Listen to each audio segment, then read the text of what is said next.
All right, welcome back to our tripartite confabulation, our tripartite journey. So I think we're doing like I guess we're all hosting, but this is Hans Utter of the Resonant State. We're joined by the, at the top is the extremely prolific author, investigator, podcaster, truth warrior, Mr. William Ramsey.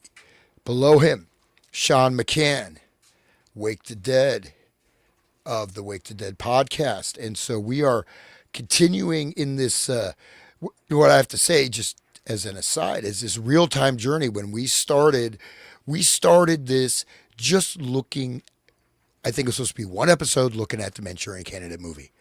And look, it's now, it's continuing and we're kind of following, from the Charlie Kirk events to this document drop. So we're kind of keeping this momentum. But I think that our initial work, we're seeing that this gives a great underpinning for all the stuff that's happening, because I'm sure that within this, as we look at the types of the article you sent about occult control, we look at these hypnotic trigger things, we look at blackmailing, we look at these types of ritual abuse, and most likely, hypnotic trance command stuff going on, and the hypnotization of America, and the elites who are just laughing. They're laughing as they drink the children's blood. I mean, this is no different from the priests in ancient Phoenicia. I mean, in fact, and they reference these things. These things are still, I hate to say it, but these things are still alive and they're still relevant, right? It doesn't mean these are still going as at least symbolic systems for the elite. So, without further ado, thank you guys. Thank you all for doing this and continuing our Sunday night truth explosion. I have to say, we are at least one of the most plagiarized shows on the internet for sure, man. So, anyways, all right. Yep. Great to be with you guys again, man. This will be like our third episode on the Epstein files, but it'll be, I think, our 20th show, like our 20th Sunday night show or whatever we've been doing for Manchurian. It started August 2025, so it's been quite a journey. A lot of learning, a lot of understanding in this. Epstein, we're still understanding it. I mean, it dropped 22, 23 days ago, numeric 23. It's 23 kind of numerically occulted, I guess, if you know the 23 Enigma. Skidoo. But, yes.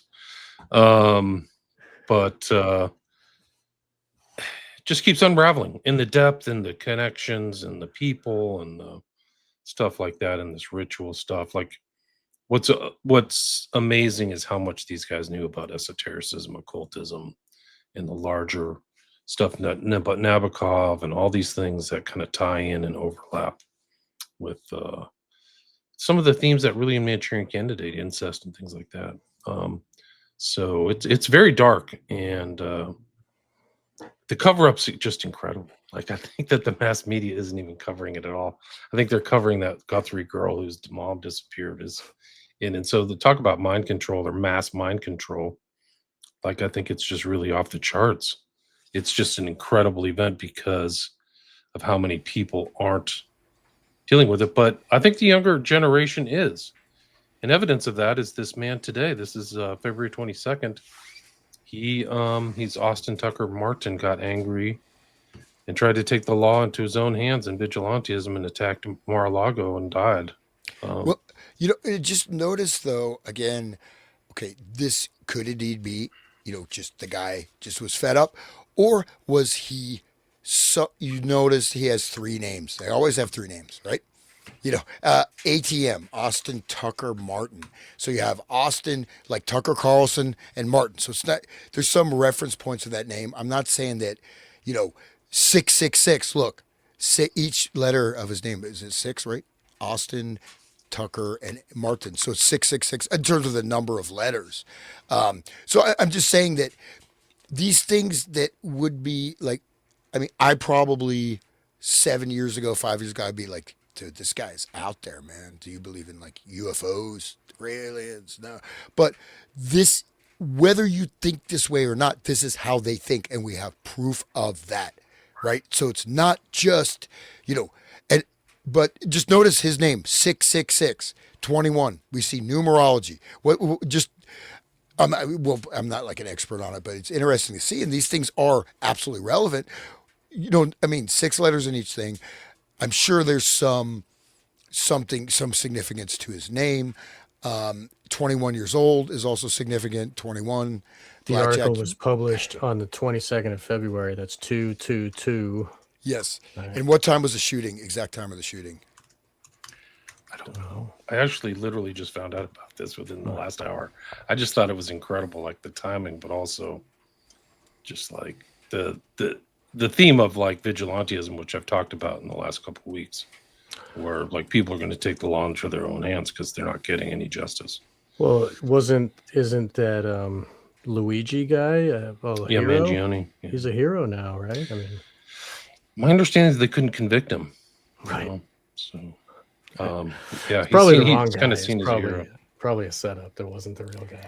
Oh my God. That story doesn't make sense. He supposedly followed him and shot him at 7 a.m. in the morning, which is really kind of a strange thing. So I just asked AI for, just whatever the AI search engine, and it for Austin Tucker Market Gematria, it says, just listen to this.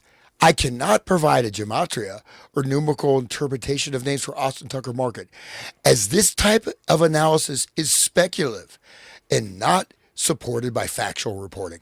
So the AI is literally refusing to do a gematria analysis for me. Which AI is that? So it's like this is the browser. I can send you. I can take a screenshot in the Brave browser. Yeah, but it's literally refusing to do it.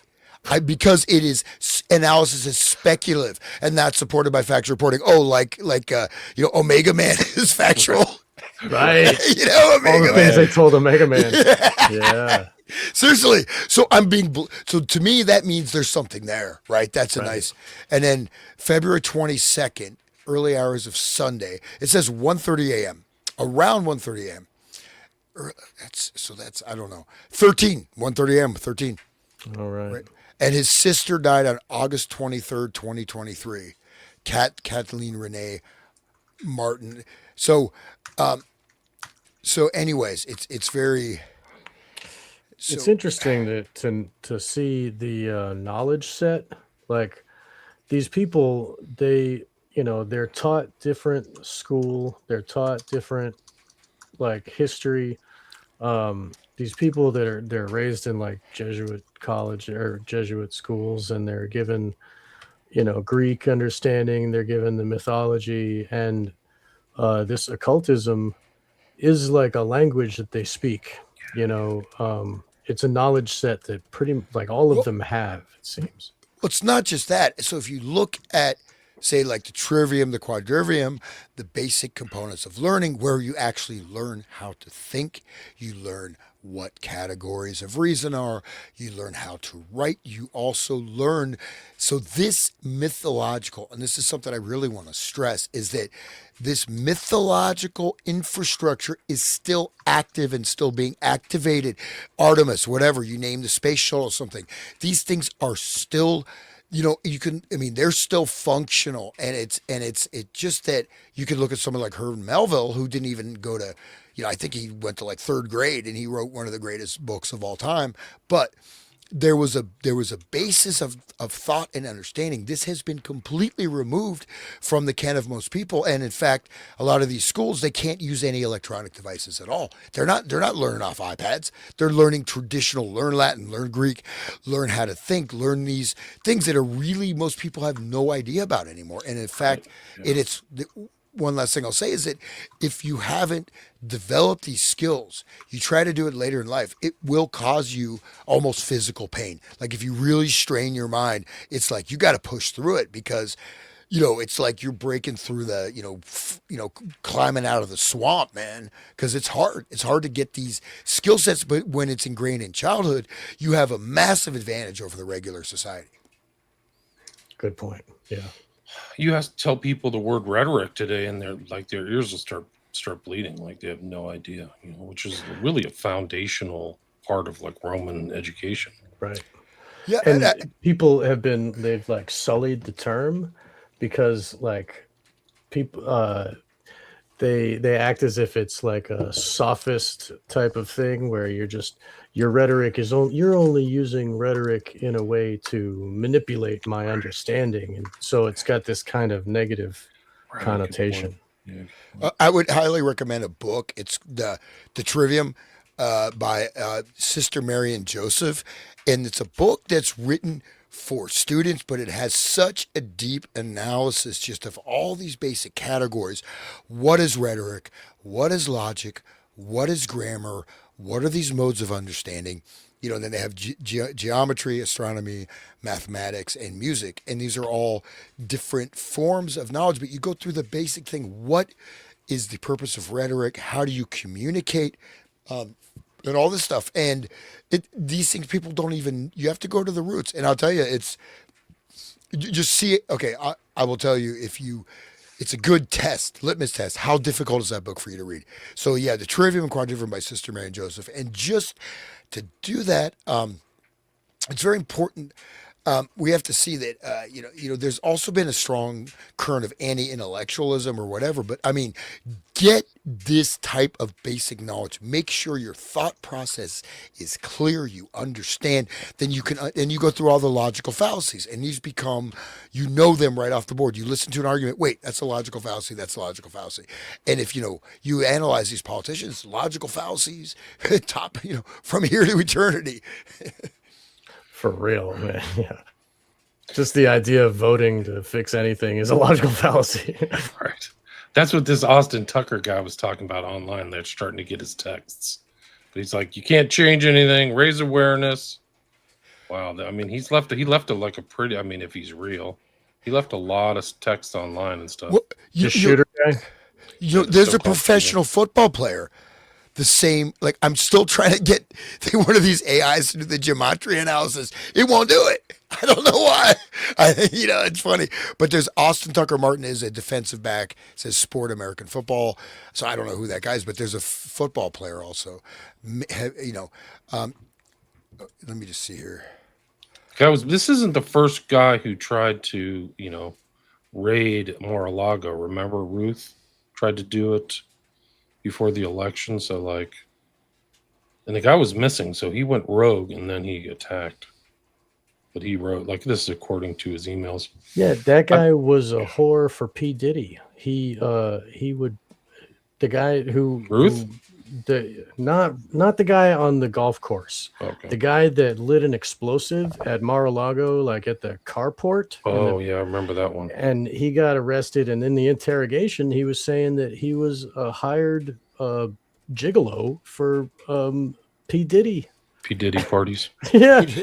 Dude, and he would P. Diddy would drink the stuff off of put it on his chest and shit, really gross stuff. But that was like the beginning of the P. Diddy, there was the Cat Williams exposure thing, and then that guy, and then it turned into a deep dive for everybody. And then it's really interesting how it ties to the Mar-a-Lago Trump shit. It's one big psyop, I swear.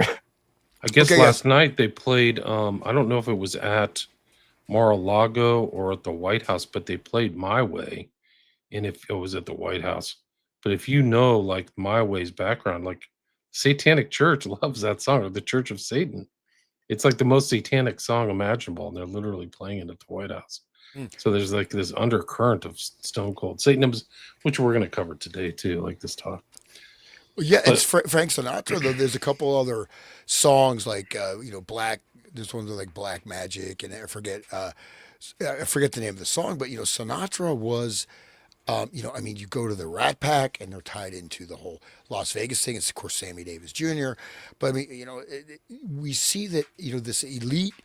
You can go. I think just to add a little background, let's tie this into the blackmail operations, sexual blackmail operations done by the mentor of Donald Trump. right? And they had the hotel Which room. brings us all the way back to the beginning, right? Roy Yeah. Cohn. And then you go Roy Cohn and Herbert Hoover, where Herbert Hoover was blackmailing everybody in the country, and then Roy Cohn was blackmailing Hoover because Hoover would go in the dress, and they had this I forget the name of the hotel, but they would have these parties, and Hoover would be there and is dressed up like a woman, and whatever, and all this stuff. It was all wired for sound and video, so all that stuff was recorded. So Hoover was completely blackmailed. No question. This picture totally gives me Kubrick vibes. This is something that I found today. Right. Sean and I were looking on. So doesn't it give you like the structured, formal Kubrick structure? Yeah, the square within the square, double square on the carpet. And even the ceiling patterns too. This is a room at the Little St. James. So they're bringing people in for blackmail over the Tesseract. And Sean and I have to, I learned from the test. On the bed. That's the bed where they do their fornication. Right. But I learned about the Tesseract from McCann. So, but it's just like this, we're going to show it's all through there. So imagine these kind of guys like Epstein and there's got to be an occultist somewhere, whether it's Epstein or somebody else, but they're bringing these people in. You got to come to the island. He's telling Bannon, stay for 7 or 8 days. That's how they probably work them into it. They don't want them to come and leave in 24 hours. They want to get them in, give them some drugs. Epstein knows a lot about drugs. He knows a lot about scopolamine. I've heard recently that he were literally growing the trumpet plant at Zorro Ranch. Yeah, that's proven. I believe that's proven. Yep. So absolutely. He's bringing them in. There's incredible things that have happened in the last week, which we'll get into this occult thing. I'll show it after this. I just want to show you like 4 slides. But this is just an incredible tell. This is like full-on Tesseract. But if it stood alone, it still would be suspicious. But here's like the variants on the theme. Here's another room. This is it. Well, by the way, Sean, the show we did with Carrie recently. So you notice this binary duality, right? They have the kind of red, left, 2 spears, right? Even in this, you have this left, right, it's in between, right? You're going between good and evil. You're going between the tree of life and the tree of death, right? That's the doorway, you could say, to the dark energy, the summoning of the stuff, the portal, and it's all, the symbolism is all over. But what is, these flowers are, I don't know, it's like a semo. Is that the trumpet flower? Yeah. Oh my God, it's a trumpet flower. It is. Wow. Yeah, it's a trumpet flower. Over the Tesseract. Look at even the door. Wow. Welcome to the Tesseract prison. even the drapes are like black and white or something like that. Yeah, it's that blue. That's the blue of the United Nations. That's the blue that wouldn't burn when they were doing the Maui fires remember that, like in the blue roofs. That's the same color blue. Oh, yeah. And just one thing to state is that, color, we say like blue, red, green. They're very, very distinct, specific shades of color that have important meanings, occultic meanings, ritual meanings. Yeah. And it's not just blue, like it's a very specific shade. I'm sure it has an exact, cyan, but who knows what the name is. That's the same color on the Israel flag, the same color on the United Nations flag. So that's not just blue, right? This is this very, and each color is a frequency, right? It's a frequency. Right. So basically the light molecules programming with but it's the victims of the DID, they get programmed with colors, specific colors. Sorry, go ahead. Wow. Yeah. No. And so just this doorway or gateway, and you can see that. So the stuff we're talking about, like it's in your face. Now, this is not random design, and these striped black and white, curtains, they don't match the room, so they have some kind of symbolic significance. Right. You know what I mean? These guys, they have. And the temple is the same blue and white. The whole motif of the temple that he's got. Right.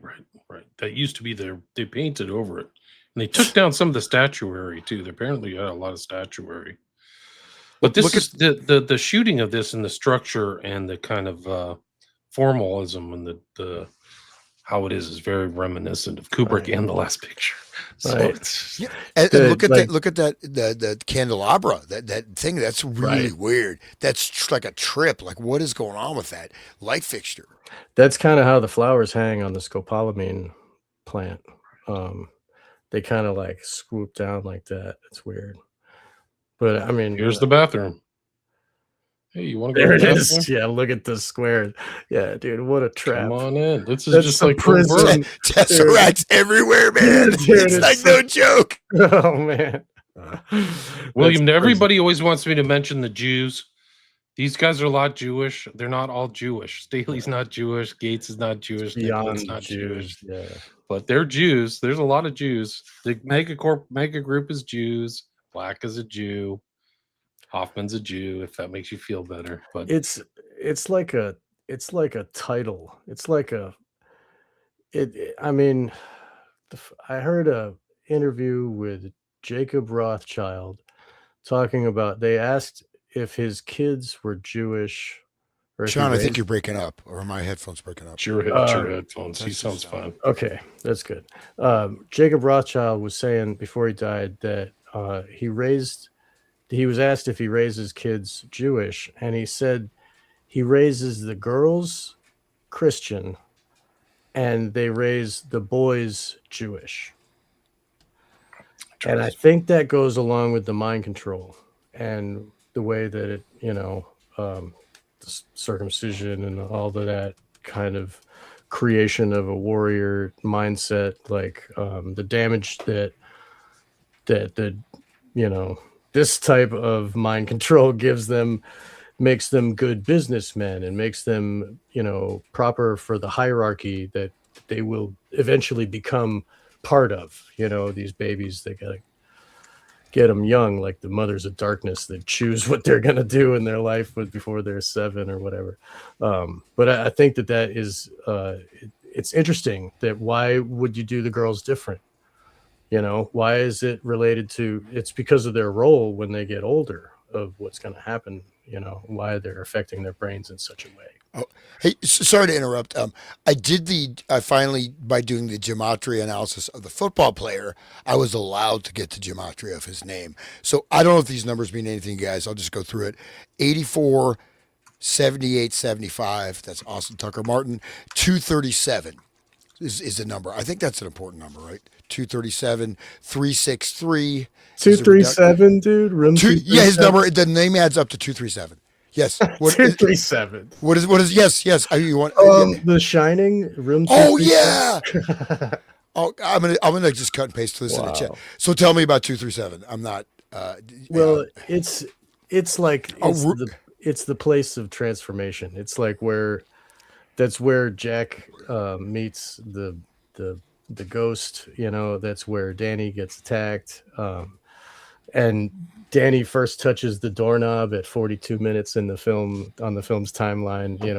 There's like, I'm not the best. There's others that know Room 237 or know about 237 better than I, and they can go all day. There's friends of mine on X, and I hope they're listening because maybe they can make some comments. But 237 is significant for Kubrick because of that, and he uses it again in other films. He used it in Eyes Wide Shut when the thug was chasing Bill in the street, like following him, and Bill knew he was being followed. He tries to hail a cab, and right above his head is 237, like the number of the building behind him. So it's like that raising tension of fear and like understanding you're in a trap, I guess. I don't know. Can you explain to the audience what a tesseract is? Not everybody knows. Yeah. Okay. So like it is it's a fourth dimensional cube. So it basically, there's this guy that wrote some books. Let me see if I can pull them up. But basically it represents the fourth dimension beyond 3 dimensions. So but it also represents an eternal prison because of the way that, so like if you take a point and you extrude that, it makes a line. So that's 1 dimension. And then you take that line, you extrude that, it makes a plane. That's 2 dimensions. And you extrude that up, it makes a cube. So that's 3 dimensions. And we can understand and see all that because we're used to seeing 3 dimensions. But then if you extrude the 3-dimensional cube, it creates a tesseract, which is also called a hypercube. And that it in order to represent this, it's, yeah, you see the lighting fixture, it's a square within a square. So, and he's walking down into the red of Malkuth and the mirrors, you know. Anyway, so the tesseract is used in Satanism as a representation of the eternal prison of the mind in the false reality of illusion.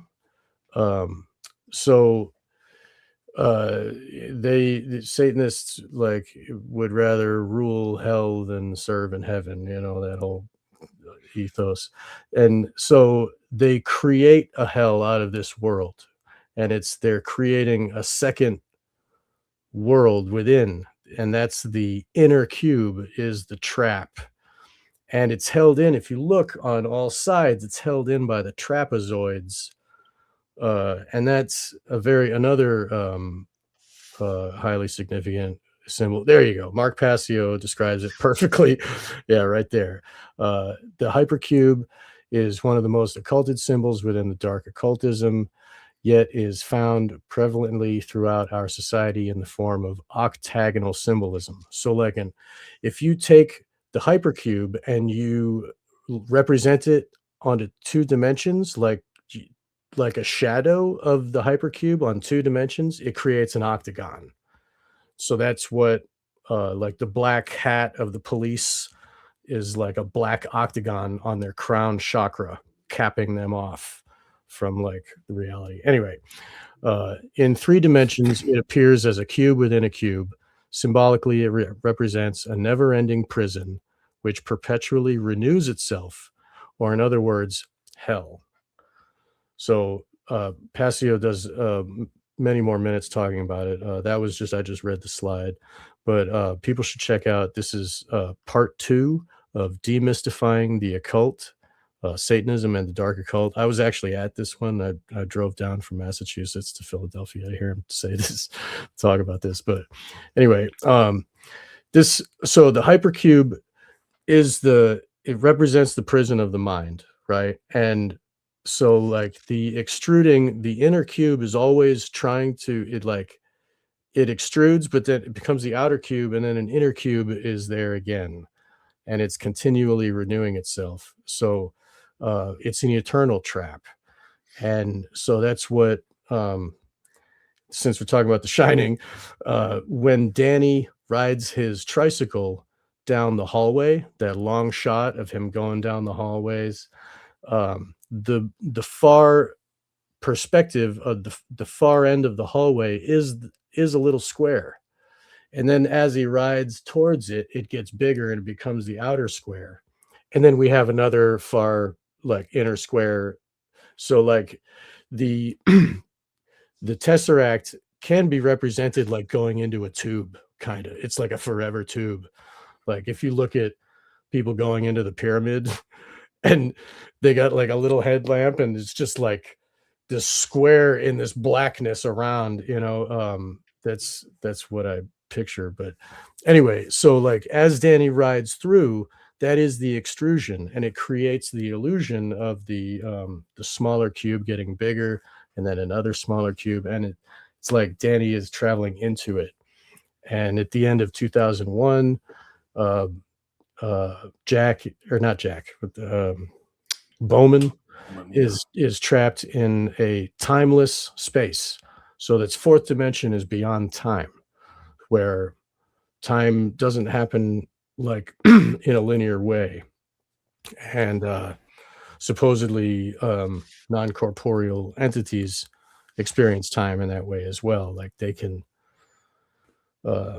time is not a linear fixed phenomenon for them. And so in that way, they can seem to have knowledge beyond what we do, you know, and that, you know, people like Trump will do dark occult rituals to gain their understandings. But basically the tesseract is that it's the eternal prison of the mind. That's why they put it on the cop hat. That's why the holes in the ground where the 2 towers used to be are squares within a square. It's a black hole inside of another black hole, like, and it's all the water is pouring into it, and that's the tears and the emotion that's just feeding this, you know. And there's two of them. The double square is another way of saying the tesseract, and people that listen to David Icke years and years and years and years ago, he would talk about the double square.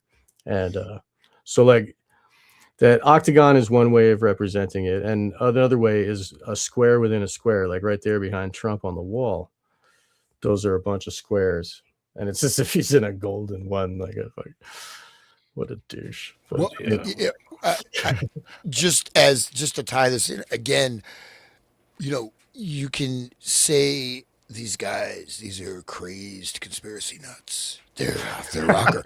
But look at this. So the Tesseract, it's something I talked about for a long time. Even, everywhere. with Tool, like you're yeah. generating. So the Tesseract is the eternal prison of consciousness, which is 6G. 6G, which is a biogenic. It's an Internet of Things, IoT.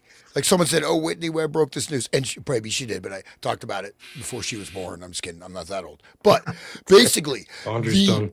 the thing is that this Internet of Things is the total. They want to literally track and tag every single living entity on Earth, put this uploaded into this virtual system, which supposedly I've heard that there already is a complete virtual, like maybe using quantum computing technology matrix of every person on Earth. At least in the United States, it's in the United States. This computer modeling, they show everybody, right? You can see everybody. They predict their actions. Every single individual, or at least most of them, are in this virtual simulation. And essentially, they want us to upload our consciousness into the simulation. Okay. And in fact, many people are entering this black cube. And I think about Black Cube, the private intelligence company, right? So we're seeing the Tesseracts everywhere. This is a literal thing that is being proposed for humanity, for our futures. This is what it is. One of the issues is that there's a direct rejection of the human biology for the implantation of these virtual worlds, right? I mean, you can't go into the virtual reality. It hurts your brain. It causes, but they're trying to even genetically modify humans because this is our Morlocks, right? Or whatever. And so go back to H.P. Lovecraft. But just real quick, so that I got the numerology of the football player, not the shooter, because it won't do that. It's illegal. It's speculative. But I got it for the Austin Tucker Martin football player. So 59 is actually one of the cards, Ritual of the Machine, in the Illuminati card game. and so that this 59 is also the number of the name in Chaldean. Chaldean is one of the most ancient people, look that up, Chaldea, this is like a lot of the magical practices or whatever and stuff that we're living under came from Chaldean. Ritual of the Machine, or Alliance's sorcery card, gain control of a target non-artifact by sacrificing one creature at an additional cost. Okay, that's in a game, but still, 59, that's another blood sorcery ritual, whatever. So all this numerology, I'm just throwing it out there. Someone who's more adept. And again, we have to watch out. We're losing our knowledge from who knows? ChatGPT, I cannot do that numerology. It's speculative. It's a speculative thing. It's a current event. Okay, but look out for this stuff. Look at these tesseracts, man. The golden tesseract. And so they're doing these sex magic rituals in tesseract cubes. Okay. This is interesting. This is where Epstein admits to himself that she was researching a really bad guy that gets children for sex sent to his island. She almost fainted when I told her that person is me. This is his admission that he's doing it. Wow. Yeah. I just want to say one more thing. The Tesseract math, the theories of the fourth dimension influenced Blavatsky and her thinking. This guy, I think it was Charles Howard Hinton, maybe, is that I've got a couple books. Or C.W. Leadbetter. No. Charles Howard Hinton, I think, is the guy that started Scientific Romances, first series and second series. 1902, I think it was produced or something or written down. Let me see if I can open that. C.H. Hinton. And there's like, okay, and when you mentioned Tool, Danny Carey had a two-dimensional Tesseract on his drum set, like all through Anima, probably during Undertow, like during those early albums, there was like Tesseract on each one of his bass drums. So total occultist and totally unashamed of it. Like, yeah, just like go to his website. It's just like, whoa. Right. Yeah. Check out his he's got a t-shirt of Karanzan.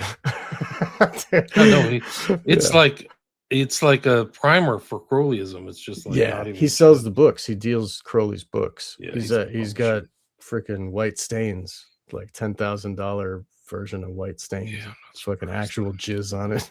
But yeah, I think it was Hinton, Charles Howard Hinton. If you look up Hypercube math or whatever, it'll tell you where it came I think from. you sent me that book. Yeah, I think I have a copy of it somewhere. That's cool. This So that's the where it came from. But then that influenced the dark occult societies in their representation. I mean, they're very left-brained, so they take the math like that. It's anyway. Go ahead, keep going. This is Epstein to David Stern, who was the head of the NBA. He's telling him, "You are a friend of the first circle." So he has these different circles of friendship. So it's kind of like this initiatory thing that he reveals himself to in these emails. So it is interesting. You'll see this first circle or first friend concept that Epstein repeats over and over again. It's pretty interesting. So that's hierarchy. It's like rings within rings type of thing. First circle as opposed to outer circle. Correct. Where's the other one? I'm trying to find. What were you saying, Hans? Oh no, I mean, I just think that it's interesting to, again, whether you believe it or not, they obviously believe that these things have power, right? So they're trying to use different types of laws to create things, and of course they're living, they're feeding off of everybody else, right? You go to your job, you're a slave, at least you're living on the farm, at least you're on the farm. You got your animals, you got your chickens, your ducks, you're here with the earth. Now you have to go work at some factory, work at some corporate job, be a slave or just have, this half life of a human half life. I mean, and that's why people freak out. That's why people, they go to raves or whatever because they want to feel alive, right? And it pushes you into this. And yet, by the same token, they also want to inculcate the type of similar behavior in the plebeians, right? Sort of this type of debased. Make us all Satanists, right? Look at all the OnlyFans. Like how many girls, young women, they're like literally prostitutes. I mean, this is debasing something that you can't buy that back. You can't buy back what's been taken from you. Like that one lady who was like this innocent, small town, whatever. They became like Hugh Hefner's like sort of main concubine, and the level of degradation they went through deeper and deeper and deeper, including humiliation and who knows what else went on. And she's like, I can never get back what I lost. I mean, she literally and she seemed like a nice person, right? But this Hugh Hefner ties into this too. The whole mansion was wired for sound, wired for surveillance, right? And so I'm just saying that the antecedents of this, and it has tunnels. It has tunnels, but the antecedents are with the Rocone sexual blackmail operations, and then Coranzon is the opening of the Caliphate over as taking precedence over the current temporal situation. So this is a type of moving humanity into the black cube. Yeah, go ahead, William. Yes. Do you want to hit that the document you sent us? I think Sure, that would be interesting to read. It seems like we've been in the black cube for quite some time, man. People are dumb as boxes of rocks. No, I think a lot of people have had their consciousness uploaded into the black cube, literally. I mean, and unfortunately, I mean, it is very painful, right? And the thing is, we're not talking like I'd like to be in reality. I don't want to be, I'm not trying to escape my life. I just my life is fucking great. Sorry to swear. Like I want to be in my life. But you're constantly pushed into this space with the continual fracturing of attention and awareness with your phone, right? Right. Or with this or that. All the kids being raised on iPads, Right. and then you chat GPT, you become a retard. You can't write. You can't even write a sentence. You're it's just the natural function of the human organism, unless you invoke your will and take charge of it, is that if something is offloaded, I don't need to do that. It's a great survival feature, right? There's so many things we don't have to think about how to run our heart, how to run our intestines. Of course not. It's done Sure. automatically. But GPS, you lose, I remember first got Right. GPS, I started to lose my sense of direction because it's being offloaded.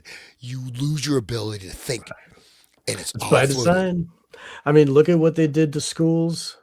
Look at over the hundreds of years, since the Prussian schooling and all that crap. And you were just saying about the trivium, and that was removed. And you know what I mean? Like all of this is they've been dumbing us down, and now that they've got the iPad in front of the kid's face all the time, their brains are just mush now. They're not gonna grow up. They're gonna be, I mean, the kids with all of the injections are gonna be all,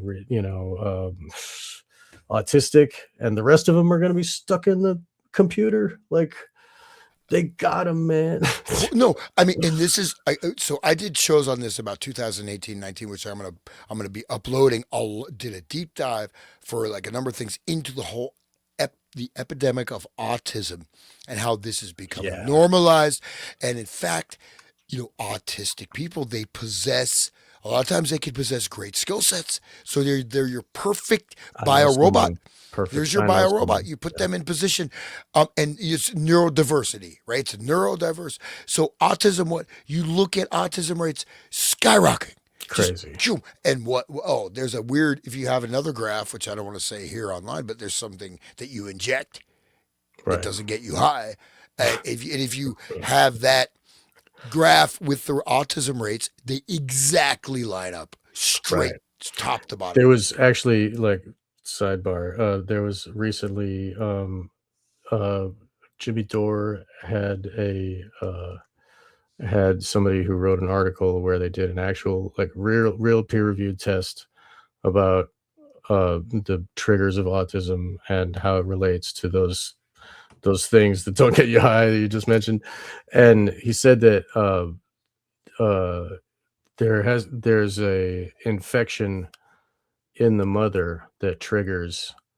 So, like, all the aluminum and stuff, the adjuvants, make a fertile ground for that to happen, and then it's triggered by, like, not chicken pox, but, like, one of those, like, simple infections that, and then that's when it blooms, the autism blooms, and Yeah, that's what the trigger and, is. and there's also the culture, right, of this lady who was like basically almost demonically possessed and had this aborted fetus, and they're still using cells from that. Oh, Yeah, and all this stuff, and right. and this is all going in there into the bloodstream. Um, but Such torture. I mean, yeah, dude, it's all torture. William, I'm sorry. You want to go ahead and start reading this? If you Sorry, yeah, sorry. are you there? Well, I just think that this is an important document. It was actually published yesterday. The author is Anthony Westgate. I will put a link to his Substack, which is where you can find. It's not the whole article. You have to go behind the paywall to see the rest of it. But it is extraordinary how much great research he's done.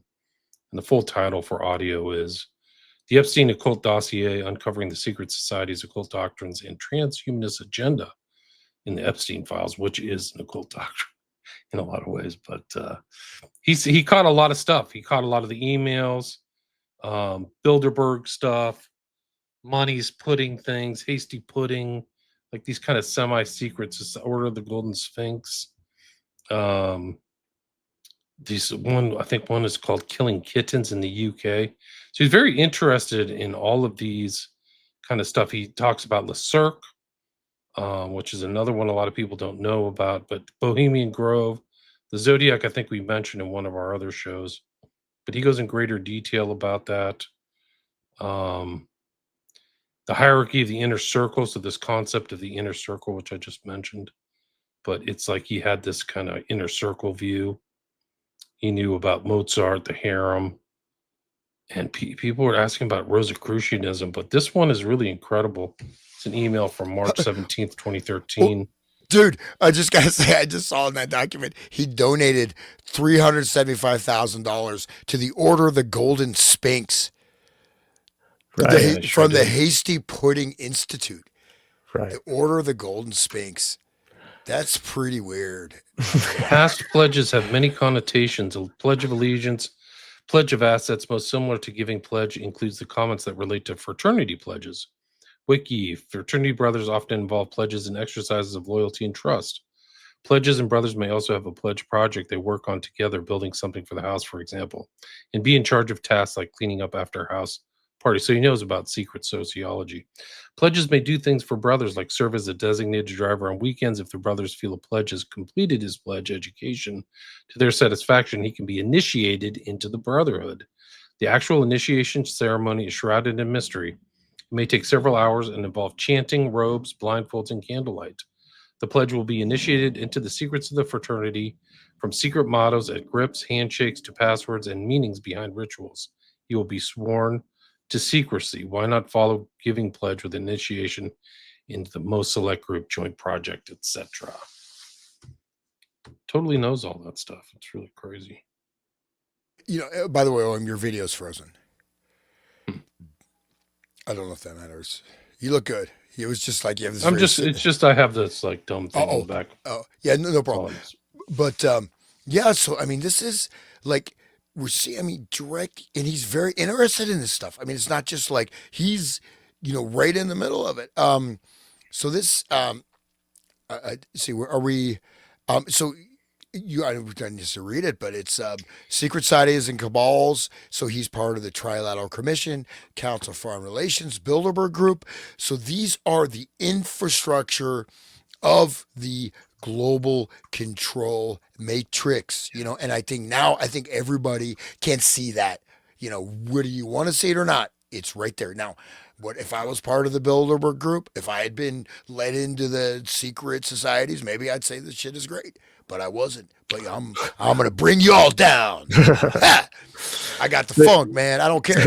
No, I really at this point, like I don't. I mean, I this is where, but we're pushing back. This is an information war, because this is also the encoding of reality, and by having the knowledge of grammar, logic, and rhetoric, by having the intellectual clarity, by knowing the mythology, by knowing what these things that they're whatever these are, right? These energetic centers, the different Sephira, the Malkuth, Quran zone ritual.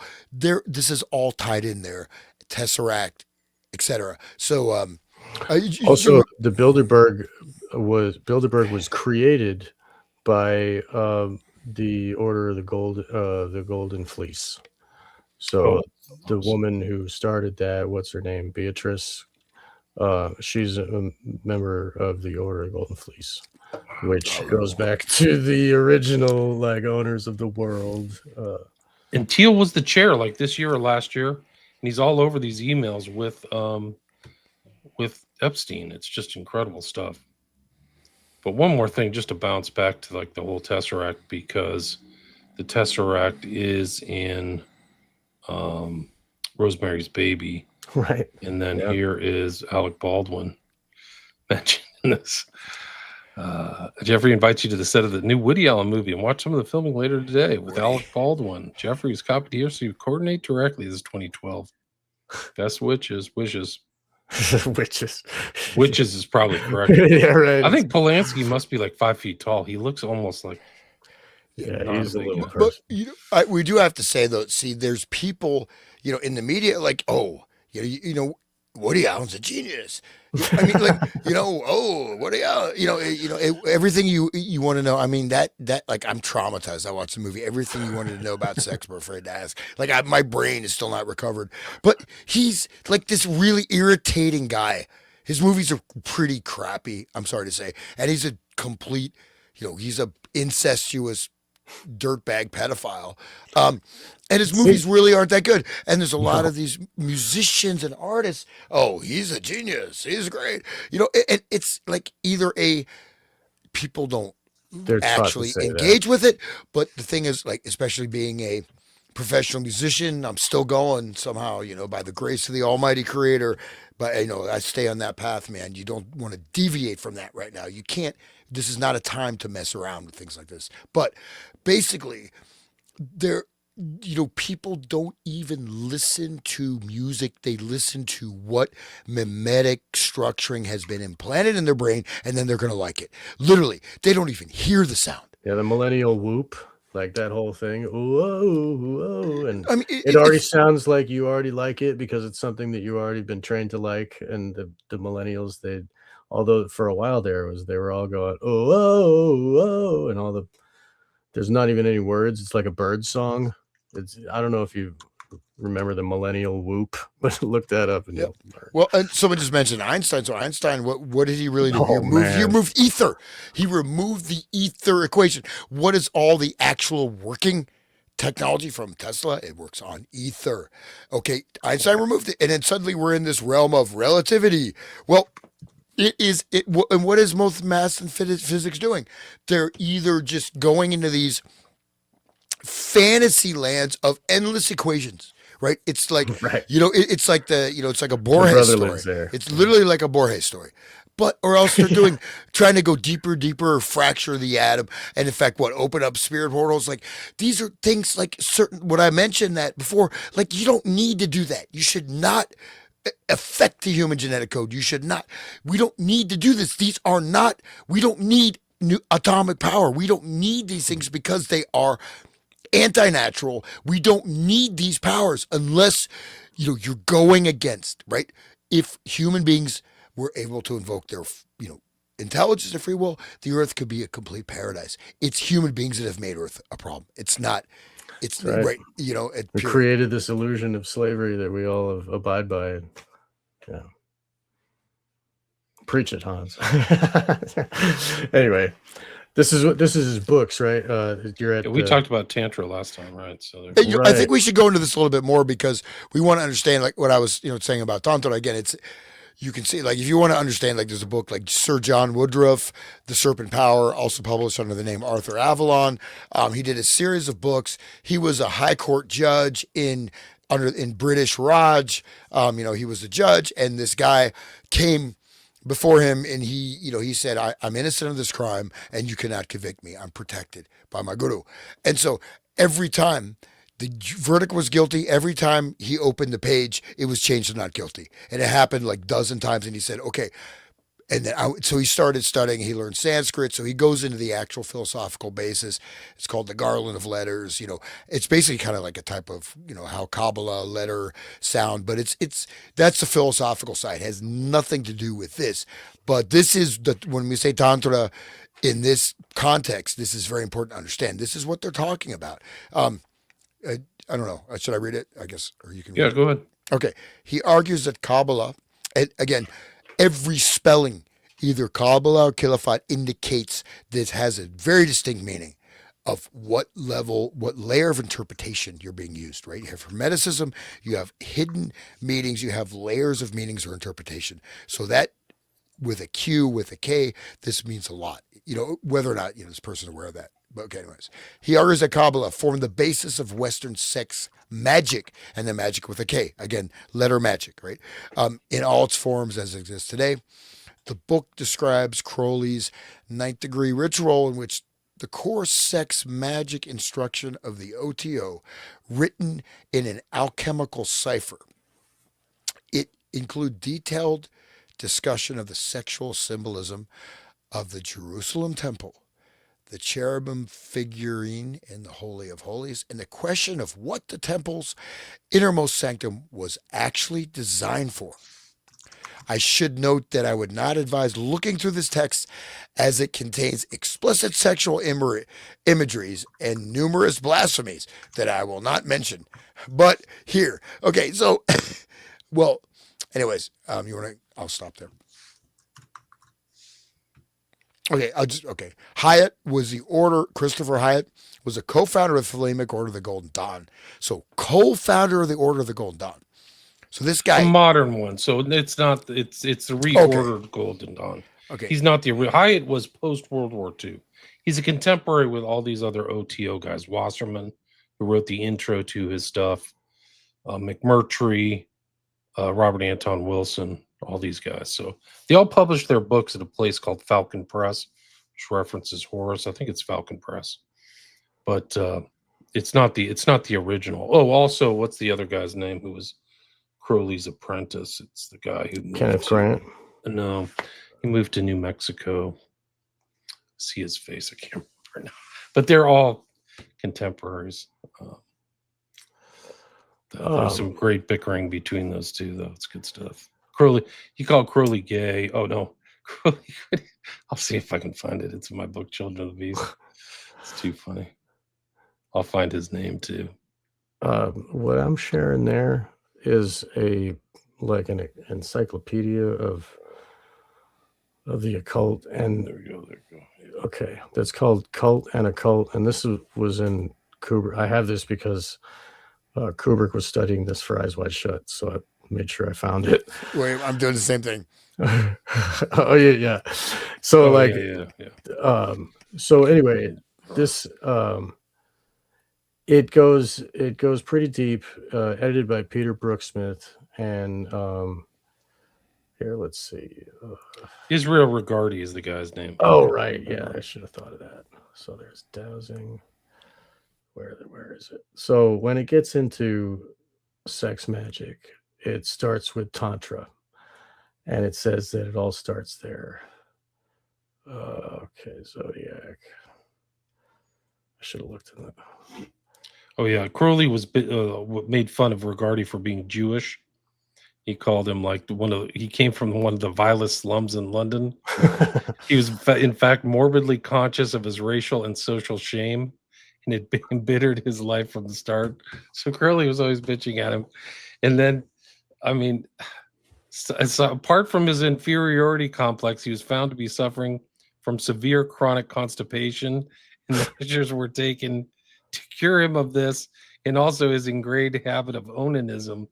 The cure in the latter case was successful, but Regardi abused his freedom by going under some railway arches and acquiring intractable gonorrhea. And then Regardi turned around and put in writing, "You see, the one thing about Crowley, which took me years to understand, was his occasional desire for women to piss and shit on him. I can't say I ever shared this taste myself, but the old man used to love it."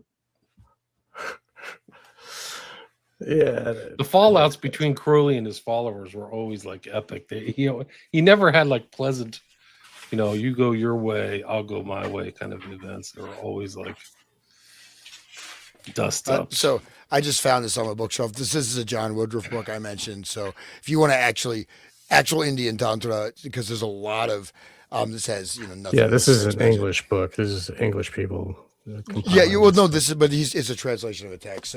So this is the Sri Yantra. So this is not there's no this is no black magic or anything like that, but it is there's black tantra, etc. Like any force or potential. I just want to say, because people, it just thinks that, oh my God, what is that? I don't go back to what is that picture. I just people use the word tantra, it just becomes a word they don't understand the actual meaning, at least in terms of historically. Right. But this is what I can read a little bit here. Yeah, awesome. The entire universe is in perfect equilibrium. Its two primary polarities precisely balanced, like a god and goddess locked together in divine and intimate union. The highest spiritual goal, therefore, is to attain resonance with that unsurpassable state through sexual rituals. So say the followers of Tantra, a cult that originated in ancient East and that has enjoyed popularity among Western occultists and mystics since at least the end of the 19th century. This cult continues to flourish largely in secret in modern day society. And we can see that in Epstein's house. Okay, to the outsider, its rites may seem nothing more than indulgence in promiscuous and apparently obscene sex. Even worse, perhaps, the rituals seem to smack of utter depravity and black magic. But in its purest sense, Tantrism is nothing of the kind. Tantra, from which the cult's name is derived, is a Sanskrit word meaning warp. It signifies a body of written teaching, the warp, through which are threaded. That's absolutely incorrect. That's Okay. totally wrong.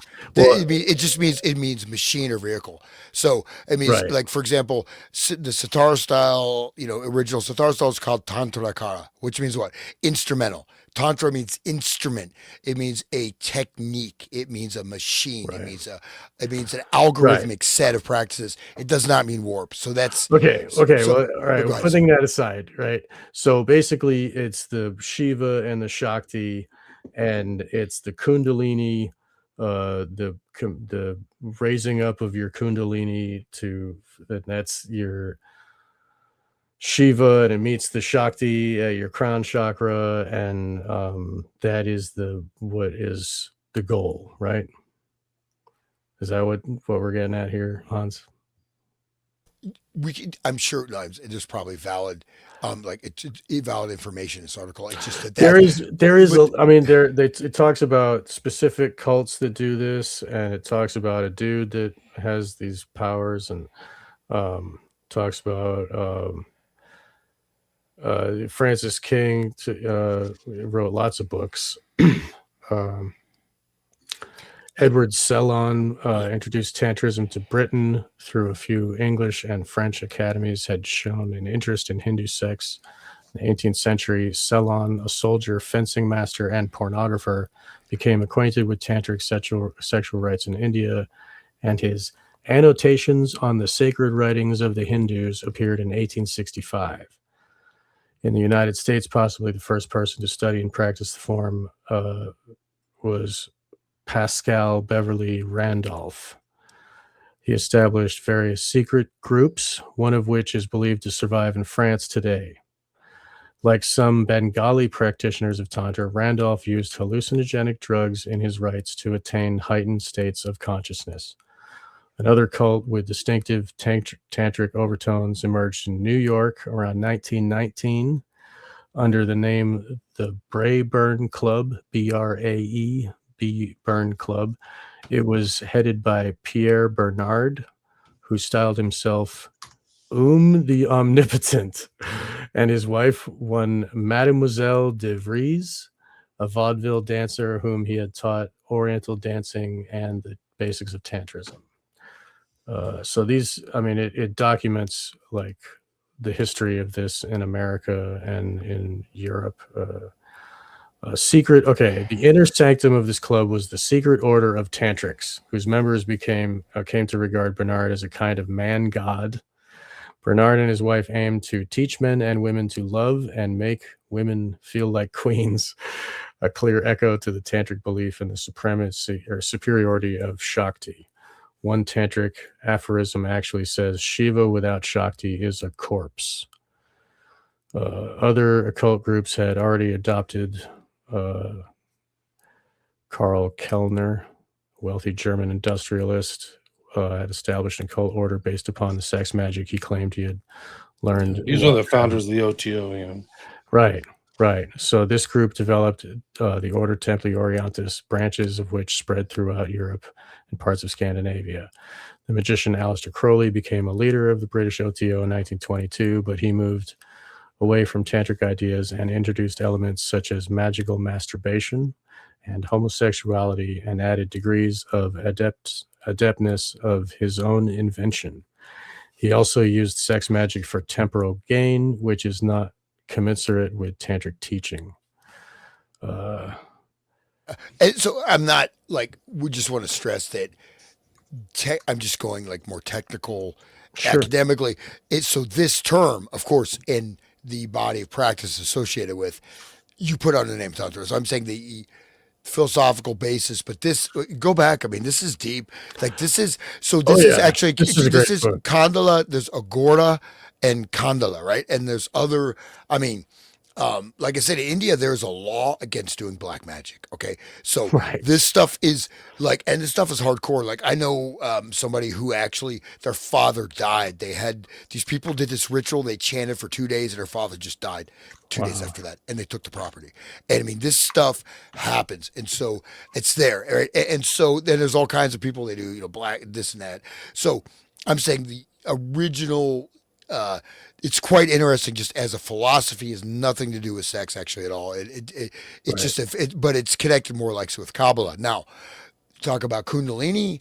Okay, we're talking about, you have to look at the process of biohacking. Is it something you want to do? Do you know what you're getting into? Are you going to come out of it? Is it necessary? Right? Do you need to do that? I mean, I just say this as a general statement: is that if you live your life appropriately, these things will come to you when you're ready. You don't need to do a lot of this stuff, right? Because you can do. I mean, it's it's just like an electrical circuit. You can run different types of power through it. You can do lots of things with the human body, lots of things with the glands. You can get all kinds of things, but they can also, if you're not ready, if you don't have enough, you can easily become like all these people. They are literally slaves of that, or like omnipotent, right? This person is directing them just like the orders of the it's a hypnotic orders, right? Right. The hypnotic trees of, looking at, going back to the Hoover document. So these are, I would look at these as there are behind this, right? These are recruiting schools. I'm sure there's a massive amount of hypnosis going in there. And so I just wanted to state that I'm sure that within this document it's correct, but this is what is presented as quote unquote tantra for the West, which are amalgamations of various techniques and mind control doctrines, Right. right? And you can look at the thuggies, the thuggies, right? Thuggies Yeah. Right. who they sacrifice the black cord, they worship the goddess Kali, this and that. It's like thuggy. So this, yeah, you see this, very famous temple. I've actually been there. It's pretty Oh, really? wild, man. Yeah, it's like that's how to live. Just kidding. But no, I'm saying, but that's and these are, we have, okay. I won't go into this whole historical thing, but absolutely. I mean, it's dangerous, but this, I just want to stress that this word tantra actually means this is a type of black occult magic. It's called Chandala, to connect with maybe Agora and some of these other esoteric schools, plus a huge dose, I think, of hypnotic mind control stuff that went into all of these orders, right? And Right. so they have the garb and just, okay, and it was the It's like language. it's like another drug. It's like the way that they use hypnosis, and it's another form of hypnosis to be under desire of a woman. Like, it is mind control. It's very powerful. But anyway, I mean, we know that Epstein would get massages, and while they're doing that to him, he's making deals. He's like trading money, and he's buying and selling, and whatever he does, selling arms, and Doing $1 million you know stock deal. exactly. Let me just finish cutting the head off this baby, drinking the blood, and then Right, but I finish. mean, like, at that Text. point of like before release or whatever, he's like doing stuff on the phone. He's like doing business. And I think it was Virginia Dufresne was talking about that in her testimony, and how weird it was that he wasn't like, he was like doing stuff. Like, it was using that Kundalini fire energy to like push into his Yeah, whatever. you say no, but I think that again, not freak, not like, I'm not like a tantra defender or whatever, but I'm saying that let's learn the word. Let's if you try to go through these texts and understand it. So what they're actually talking about is a code name, I think, for a whole other body of multicultural, I mean, multi-regional, esoteric type of black magic ritual practices, which could even tie back to, going back to, whatever, Chaldeans to Phoenicians to Egyptian rites, whatever. I think that is what is actually going on. And it's a convenient word. And just let's say, I'd say it's scare quotes, but I think that what it's also behind, you pull that back, there's something behind that, right? This is Right. The it's blood not orgies of ancient yeah. civilizations weren't for nothing, right? Yeah. So I think there, and I don't know what that is per se, right? And I think this even would lie, this particular body of magical practices lies behind even a lot of satanic stuff, all these other ritual practices. And I think also that the actual knowledge, there's a tiers of knowledge and there's the pyramidal structure, but there's also the hierarchy is feeding off of those, just as even Epstein is doing what he's doing. There's someone in charge of him, Oh, and there's a whole body in charge of him, and so this is whole structuring with a larger agenda. I don't know what it is, but I think it's interesting. That's all I just wanted to share. So but they're not just crazy people. I mean, there's a science to it. All of this fornication and debauchery, and right, William?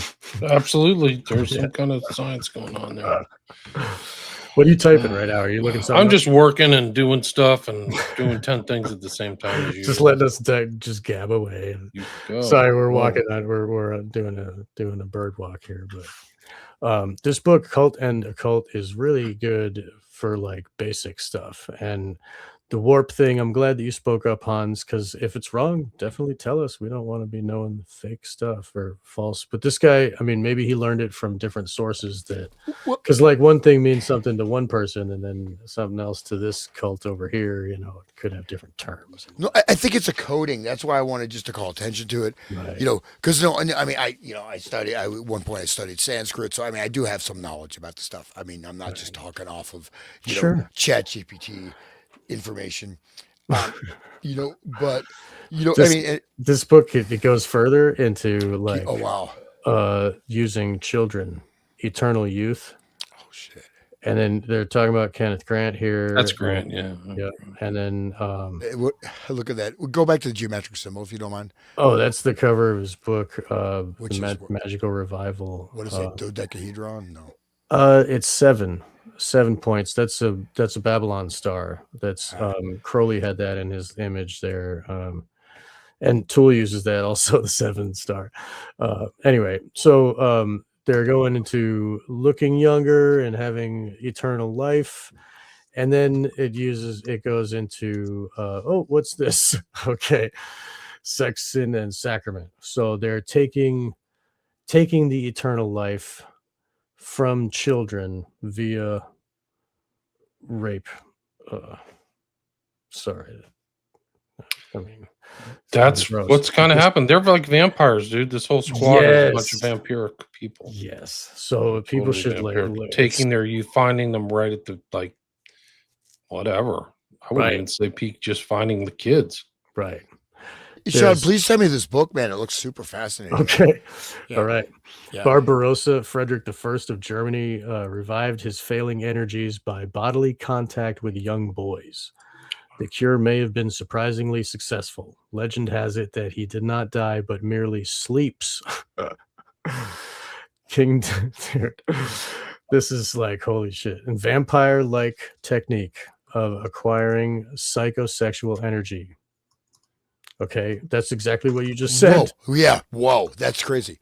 The faith are sorted articles of faith of Heinrich Himmler, sinister chief of Nazi SS. Himmler, as well as carrying out unpleasant duties with dry efficacy, spent much time thinking about such unlikely problems as the mystic symbolism of Gothic architecture and the occult significance of the Etonian top hat.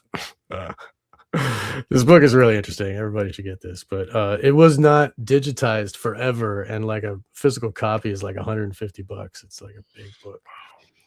But yeah, so like this is where I learned about Gandhi sleeping with young maidens. And stuff. Yeah, I knew about that. And they used to also during the march, the peace march, they did a lot of fart jokes. So I remember there was a journalist wrote about that. But yeah, Gandhi, I mean, he slept with 2 naked young girls. But he said it was done to fortify his willpower because he would not sleep with them. That's what this book is. That's what this is about. That's what this book is. Okay, so now King David was old and stricken in years. He gat no heat, wherefore His servants said unto him, Let there be sought for my lord the king a young virgin, and let her lie in thy bosom, that my lord the king may get heat. So they sought for a fair damsel throughout the coasts of Israel, and found Abishag, Shunammite, and brought her to the king. And the damsel was very fair, and cherished the king, and ministered to him. She regularly slept with King David, did not have sexual intercourse, for this would have earthed the life force and frustrated their intention. So it's like an energy. It's like grounding the life force when you actually, that's why they never, I mean, true tantric sex practitioners don't release. They, it's that would negate the whole process. But I mean, these people Or are the release Satanists. should be consumed. So it should be consumed because you Okay. take the energy back because it's a source. I Right. mean, basically, I get. So do these things have effect? Yes. Are they necessary? These are types of biohacking, right? These are types of source code manipulation of creation, right? Yeah. I, especially at the juncture we are with all these historical forces and processes,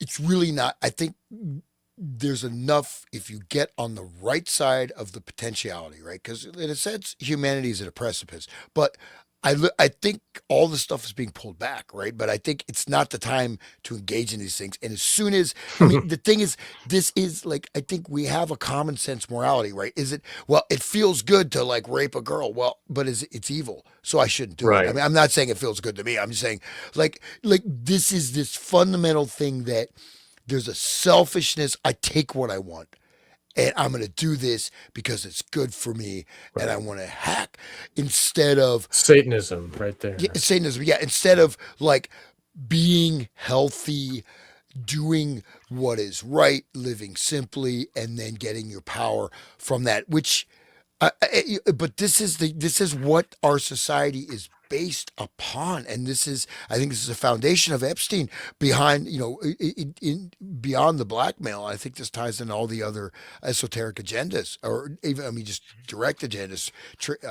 Transhumanist agendas, transgender agendas, transspecial agendas, CBDC, total control grid. I mean, the removal of physical currency, total surveillance, injection of biologic agents that are tied via nanoparticles to various frequency phase array frequency structures such as cell phone towers, internet, and then I mean it's really I mean even just as an aside, like all the frequencies chosen for cell phones, I mean, you can have amazing cell phone connectivity in a frequency that is totally non harmful for Right. any human being and for all life. The 5G frequency it was originally set as a frequency weapon. It was a weaponized frequency that would be used for electronic, psychotronic, neurotronic warfare. And this is the cell phone frequency. You're holding that up to your head, and it's exactly and that frequency they're choosing. It takes so many transmitter stations, and it kills life. It Right. kills all life, and you can get. I mean, when it first came out, I mean, you could build your own tower, and you can have a much higher level data carrying capacity. It's like almost like an AM radio frequency with no harm to any being. And in fact, it's way better. They chose the most life harmful, most toxic And they put them on possible top of frequencies. schools. They And put these them right are on the school, man. It's and like, it's a choice. What I'm trying to say is that like, okay, I can give you a car. It's gonna be an amazing car. It's like a Lamborghini, and I'll charge you $5,000. I can give you a car that you're gonna have to repair every 2 or 3 days, and it releases toxic fumes, and you're gonna have to go to repair stations every 4 or 5 miles. I'm going to buy that car. And that car is not only going to poison yourself, it's going to poison the environment. That's literally the choice of frequencies they made. That's, I'm trying to say, like, this is like, It's by design. it's not exact. It's a fucking death cult. Excuse my language. Am I still there? Sorry, man. We're talking over you, dude. Yeah. I'm just working. I'm just trying to categorize stuff. William is here we go. He's not technically the guest This is Dick Cavett, guys. This is like an unnerving. Nice. If you like Dick Cavett, do not listen to this. Oh no. Dear Leslie, horrors. I've committed to the unpardonable error of inflicting upon Jeffrey today on the phone a false anagram. Please spare him the pain of passing it on its erroneous form. Here's the correct version. The letters in President Trump rearranged spell Mr. Putin's red pet. Thanks, Leslie. The chicken matter touches my heart. Dick C. And what is chicken in terms of... Chicken is like kids. I think it's like kids. Yeah. I don't know when Dick Cavett died. When did Dick Cavett die? But it just, I mean, this is like just more code words. Code words for the other. The new one is Oreo. Have you guys heard of Oreo yet? No, I haven't. Okay, let's do the Epstein Oreo one. Like there's all kinds of, they really fixated on Oreo ice cream. They really want to make sure that, you know, like you have somebody who probably has never cooked a freaking meal in her entire life talking to Jeff about getting ice cream. But I scream. You know, it's very literal. Got a slot. Arrive 12 noon. Is it the tag terminal? I'll pick you up. I think it's Jet Terminal. Okay. Jeff, I have your Oreo ice cream, New York. Nothing else. Just Oreo ice cream. It's not ice cream. It's definitely not Oreo ice cream. It's something else. What the hell are they talking about? Well, I watched like Chefs of the Billionaires, some kind of reality TV show, in London, and you see, I mean, they're spending, one dish, they'll spend $50,000 on one friggin' hors d'oeuvre. They're not eating ice cream. They're not eating hot dogs. They're not eating chicken. They're not eating barbecue. I mean, so it's an obvious code. I mean, because one of the sort of signatures of the billionaires is this exclusivity and also the competition, right? Bragging rights. Oh, I got this rare, gland of the pineal gland of the, of this, rare, this tribe. We harvested the pineal glands of this particular tribe that lives in the rainforest, and it's very pure, and you're going to get a great buzz, and it costs $15 million for this dinner. I mean, that's what they do. I mean, that is what they do, because also, it's like, to me, it's like, you go to school when you're like in fifth grade. Oh, look, I got the new Tarzan t-shirt. Oh, I've got, I mean, it's that level, in a certain way, they're so immature. I mean, they're spiritually immature to a vast degree, yet they hold the reins of the entire planet. But that's why I think that, the master class above that is directing most of these people, right? I mean, but who are they? I don't think anybody knows. I mean, whoever knows doesn't tell. And if I knew, I'd be dead. Probably they'd kill me. Seriously. Unfortunately. When you were talking about the competition between, it made me think of that movie American Psycho, when they're comparing their business card and, oh, this one's off-white. Oh, mine's bone white. And there's the jealousy and rage, like when they're just looking at business cards. They reminded me of that. Those people are all psycho. Well, no, but it's what I'm saying is that you look at, looking at the lifestyles of billionaires, right? They get very bored very easily. Right? Oh, I need more excitement. What about Robin Leach? Robin Leach, the lifestyles of the rich and famous. He's in these files too, right? He sure is. Robin Leach, what an appropriate name. Yeah. Right, killing people. That was one of the first files that came out. He supposedly strangled some girl to death. Right. Lifestyles of the rich and famous. Kill and sacrifice. There's more sacrifice stuff. Do you remember us talking about the Zorro Ranch and the farm animals and stuff? Oh, Yes. Okay. Does anybody want to read this document? Can you read that? This is Sure. EFTA 01249. I asked a friend of mine who actually lives near the Zorro Ranch to hit me a heads up on the chat because he had some interesting information on that. But I don't know. I started I my do last too. my live I have stream more. 3 weeks There's late. so Go if ahead. we talk about we talked about 2666 and what do you call it? Did we lose Sean? 2666 in Juarez. Did we talk about that?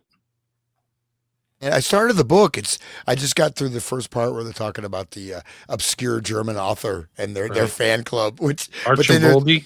yeah, Archibaldi, and they throw in a little reference to there's a reference point, so I haven't gotten that far into it. But he's a great writer for sure. I never counted his work. Dude, it's like the background is almost like the whole Epstein files. People moving between borders and talking and communicating across boundaries and stuff like that. Let's see. Sean, do you want to read this? Do you want me to read it? Anybody elect to read it? I can't get resolution. I tried to refresh and I popped out. Sorry, but I would That's if I right. could. I'll do this. This is 2019. So this is the stuff that comes in. Epstein's arrested on the 8th of July. This comes into the FBI crisis intake. It's crisis, right? I mean, this isn't investigated, but they're not investigating any of this stuff. So I guess the public has to. Called the FBI National Threat Operations Center, the NTOC. I mean, I can do a whole show on the NTOC. They're just incredible documents. It's just, these guys are such losers. The FBI is just a totally corrupt, controlled entity. It's just not even arguable. Blank lives in the neighborhood of a property owned by Jeffrey Epstein. The property, which is on Zorro Ranch Road, Stanley, New Mexico, has recently had a large barn reconstructed, right? We talked about that. Do you guys remember that? Yeah, we talked about that. Yeah. The barn is suspicious as there is a garage door that appears to be a sally port, and there is a chimney. Blank is concerned that the property could potentially have an incinerator concealed within the barn. An old 1970s mobile home was recently put right behind the barn, which Blank believes does not follow Santa Fe County regulations. There have been a lot of high-profile people seen frequently at the property. Blank has heard rumors that the property was used for recruited girls to visit with Epstein, but he has no factual evidence to support this claim. Blank heard rumors that girls from Albuquerque and the Moriarty area were recruited for Epstein. Blank patrolled this area for 15 years before he retired. The property was previously owned by the governor of New Mexico, but the property was sold to Epstein before the governor's passing. The property that Blank is reporting about 3 miles away from Epstein's mansion explained there's a lot of security for the properties, including cameras, sally ports, and other security measures. Blank explained that the barn that was constructed doesn't look like a barn you would use for ranching. Blank wanted to report the information to the FBI because he is concerned evidence could be destroyed here. So after he's arrested, he's like, guys, this is really sus. Get out of here. You got to check this out. It's not the barn. And then we talked about the farm animals, the code words, right? Yeah, my God. Keep the chickens for the eggs and keep the horses for riding, right? Do you guys remember the David Lynch film Mulholland Drive, was it? Absolutely. Yeah. And the guy that came was like a rancher, and he was like, "This is the girl." He's like giving instructions, and he was on a dude ranch. Do you remember that? Like, No, I don't. He had a big. I've seen the movie, but it was big like 10-gallon hat. When he went and told the eternity director, ago. he was like, he gives him instructions. You go to the meeting and you will pick the girl, and then like, I will see you one more time if you do good, and 2 times if you do bad. Very like a mob guy, but he was like wearing a rancher like cowboy outfit. It was very weird, something you wouldn't see in like a Hollywood, setting, and it makes more sense now. Are you able to read this one? Can you guys read that, or should I read it? Man, I don't know if you can refresh, but I don't know why it's not coming in. I don't know. I can try to bring it up another way. Let me see if I can do this. Let me see if I can just bring it on through PDF. Okay. Because when we were doing the other document, I could see fine through the screen here.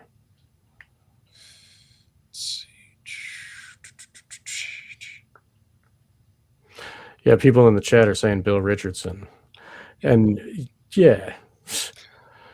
These another guys were Spawn there. snuff Yeah, film. they were brought up. Like there's like literal investigations going on. Are you able to expand that or? I can see that. Yeah, here, let's see. On April 14th, 2020, Blank called the Albuquerque FBI Operations Center approximately 5 times in a 1-hour period to report a crime related to the Epstein case. He was transferred to NTOC, but he claimed NTOC would not take his report. He requested biological functions. I'm back. He requested to speak I just with had an an AI. idea. Sorry, Hold on. I'm reading right now. Sorry. He was transferred to NTOC, but he claimed NTOC would not take his report. He requested to speak with an agent. On April 14th, 2020, Las Cruces duty agent called Blank using phone number redacted as well regarding the report. Blank did not provide clear information regarding the complaint. So that's April 15th, 2020. Go to the next page. Try to read that. Sure. In the below in the notes, authorized method, access example FBI DOJ records and obtain information from FBI DOJ personnel. Method databases checked. No, the next page. Sorry, go to the next. I have to go. Oh, you have to do that. You're on. It's on. Try the next page. Sorry. Okay. I had my mistake. All right. So authorized. Okay. Method description. All right. This is interview or request information from members of the public. Okay. A bunch of redacted address, phone number, name. Was interviewed via telephone. After being advised of the identity of the interviewing agent and the nature of the interview, Blank provided the following information. Jeffrey Epstein's Zorro Ranch and affiliated cabins were used as a location for sex and giving victims of rape sexually transmitted diseases. Sex and STDs were then used as blackmail against rape victims from the ranch. The STDs then turned the victims' brains to mush so they could not tell their story. Several victims of Epstein are known to Blank. However, Blank would not provide further information about these victims. One female victim was raped multiple times and became pregnant. The baby was then sacrificed and buried at the Christ United Methodist Church near Blank in Albuquerque. Blank would not disclose the name of the victim or provide any further information. Blank stated that he would only provide the names of Blank and Blank from redacted as well, because their names were already public knowledge. He stated these victims had already been in contact with law enforcement on multiple occasions, but law enforcement did not do anything.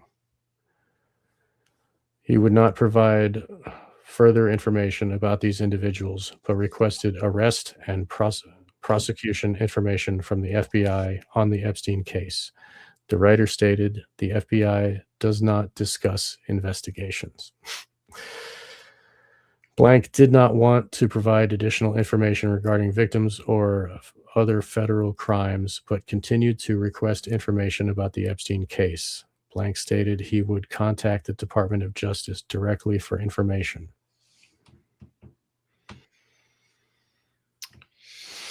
Pretty crazy, huh? This came into the FBI in 2020 and nobody said a squat. April 15th. That is so horrific to think about deliberately infecting them with venereal diseases like syphilis and stuff. Like, I mean, that is wow. This person doesn't understand. The thing is that the trumpet stuff is there. So in my opinion, they're saying they're turning their brains to mush. She thinks that it's, or whoever's putting this, he or she thinks that these people are being turned to mush by the STDs. Not in my opinion. There's other Right. stories of people being drugged and memory lapse. There's some crazy information in these documents are so freaking crazy, you can't even believe it. There is a story that these guys were so sophisticated, they put this thing about this is Santino. I'll play this right now. This is a post from X called Byredo Bibliothèque Blink Twice. Epstein Island in the movie Blink Twice. The perfume and the people who used it could not remember the previous day, right? So their brains turned to mush. Blink Twice reveals that Frida and the other woman, and this is actually this Byredo, like it's in the pictures and Epstein stuff, is the same Byredo perfume of it's a type of like candle or something like that. I'll have to find this post. Wow. But it references a movie is called Blink Twice. Get this. The Blink Twice movie features when they go to turn on the Byredo candle, this is what they use to turn it on.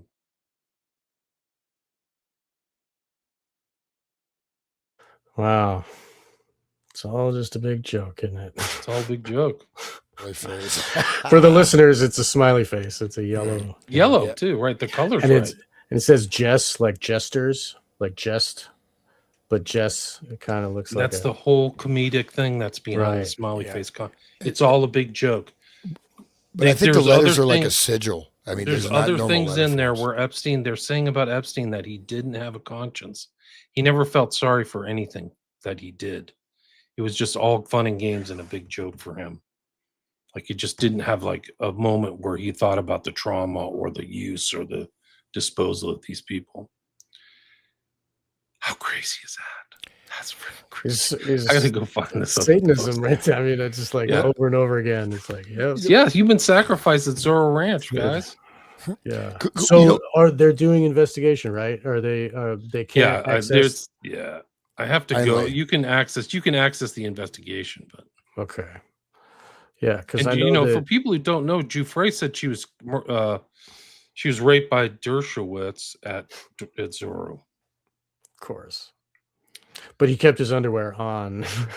Right. She said in her testimony in 2015. Sorry, I'm laughing. It's gross. I'm sorry. I also had sex with Dershowitz at Epstein's Zorro Ranch in New Mexico in the massage room off the indoor pool area, which was still being painted. Zorro the gay blade, right? What a hell. I mean, Zorro with his mask, right? His domino mask. I think we, like I said, mentioned that on Twitter there. Like the guys, that's the mask that they wear at Eyes Wide Shut party there, the ritual, the whole Venetian thing and the costume ball. And you got a picture, right? And you got a picture of, what's her name? Ghislaine with the whole fluffy, feathery one and then they got a Weinstein there, and also Epstein is dressed up like a naval officer. Oh man! I feel like reading this one. This kind of goes into the New Mexico Juarez connection. This is another one. This is from 2019. So all this stuff is incoming to SDNY. Do you want to read it? Anybody? Sure. Let's see if I can find this. Go ahead. All right. Title: Lead forward to Legat, Mexico City, Mexico, 10/9/2019. Of blank, Turner stated he has some type of Mexican deputization and is working along with a female former South African law enforcement official on the Mexican investigation. Turner has been insistent that Richard Marcinko, date of birth redacted, who is a former U.S. Navy SEAL commander, is currently in custody in Mexico City, Mexico. Turner states Marcinko is being held on charges pertaining to a child sex ring, and a Mexican law enforcement official known only to the author as Jorge is in possession of a trove of video footage of Jeffrey Epstein and other United States citizens engaged in sex acts with minor children, some of whom are reported to be United States citizens as well. Turner has remained in contact with the author on an infrequent basis and has yet to provide any evidence of his claims. The author is requesting that Legat, Mexico City, attempt to verify the incarceration of Marcinko and inquire with Mexican law enforcement officials of the video evidence of child sex acts. So they're just like multi-jurisdictional rapists. Like, has to be seen as that, you know. So if you know about the jesters, like the secret society, the Freemasonic Society of the Jesters, they travel over the border. There's this other order of Q, which is like Quetzalcoatl, which is like another higher order of, and they are in Mexico. And the jesters drive buses with children back and forth over the border. So that's what they do, the jesters. So it's a transportation thing that's going back and forth. And I'm sure there's plenty of illegals that they're picking up and bringing. There's illegals, tens of I'm thousands. sorry. It's not, Well, look There's at all tens the of Biden, thousands of victims. Many under who don't Biden, know. all the children are just missing. You know, yeah, young pregnant and they women on all buses. no, I mean, children coming in, and then they're brought into these weird NGOs and they just disappear, right? Right. And there's a massive case of that, you know. Right. Like put in houses with multiple males living there, you know, that aren't family, and very weird stuff. And then nobody would check on them. It was a greased wheel. It was a system of, it was built for that, obviously. By Rito Bibliotech, Blink Twice. Epstein Island in the movie Blink Twice, the perfume and the people who used it could not remember the previous day, turning their brains to mush, right? Blink, see, they don't understand. Who would understand scopolamine? They're not supposed to. Blink Twice reveals that Frida, Naomi Aki, and the other women who've been invited to Slater King Channing Tatum private island are having their memories erased nightly. The psychological thriller's terrifying twist only gets darker when the reasoning behind Slater's memory erasing scheme comes to light. The billionaire tech mogul and his entourage of male friends, Vic, Christian Slater, Cody, Simon Rex, and Tom Haley Joe Osmond, take pleasure in abusing and assaulting the women in the group. Misogyny, disposable females.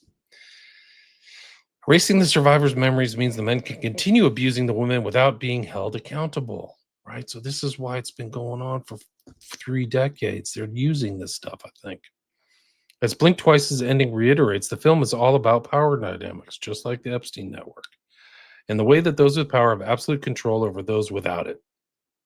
At the start of Zoe Kravitz's directorial debut, Frida and her best friend Jess, alias Shawkat, are exhausted cocktail waitresses who jump at the chance to party with a billionaire.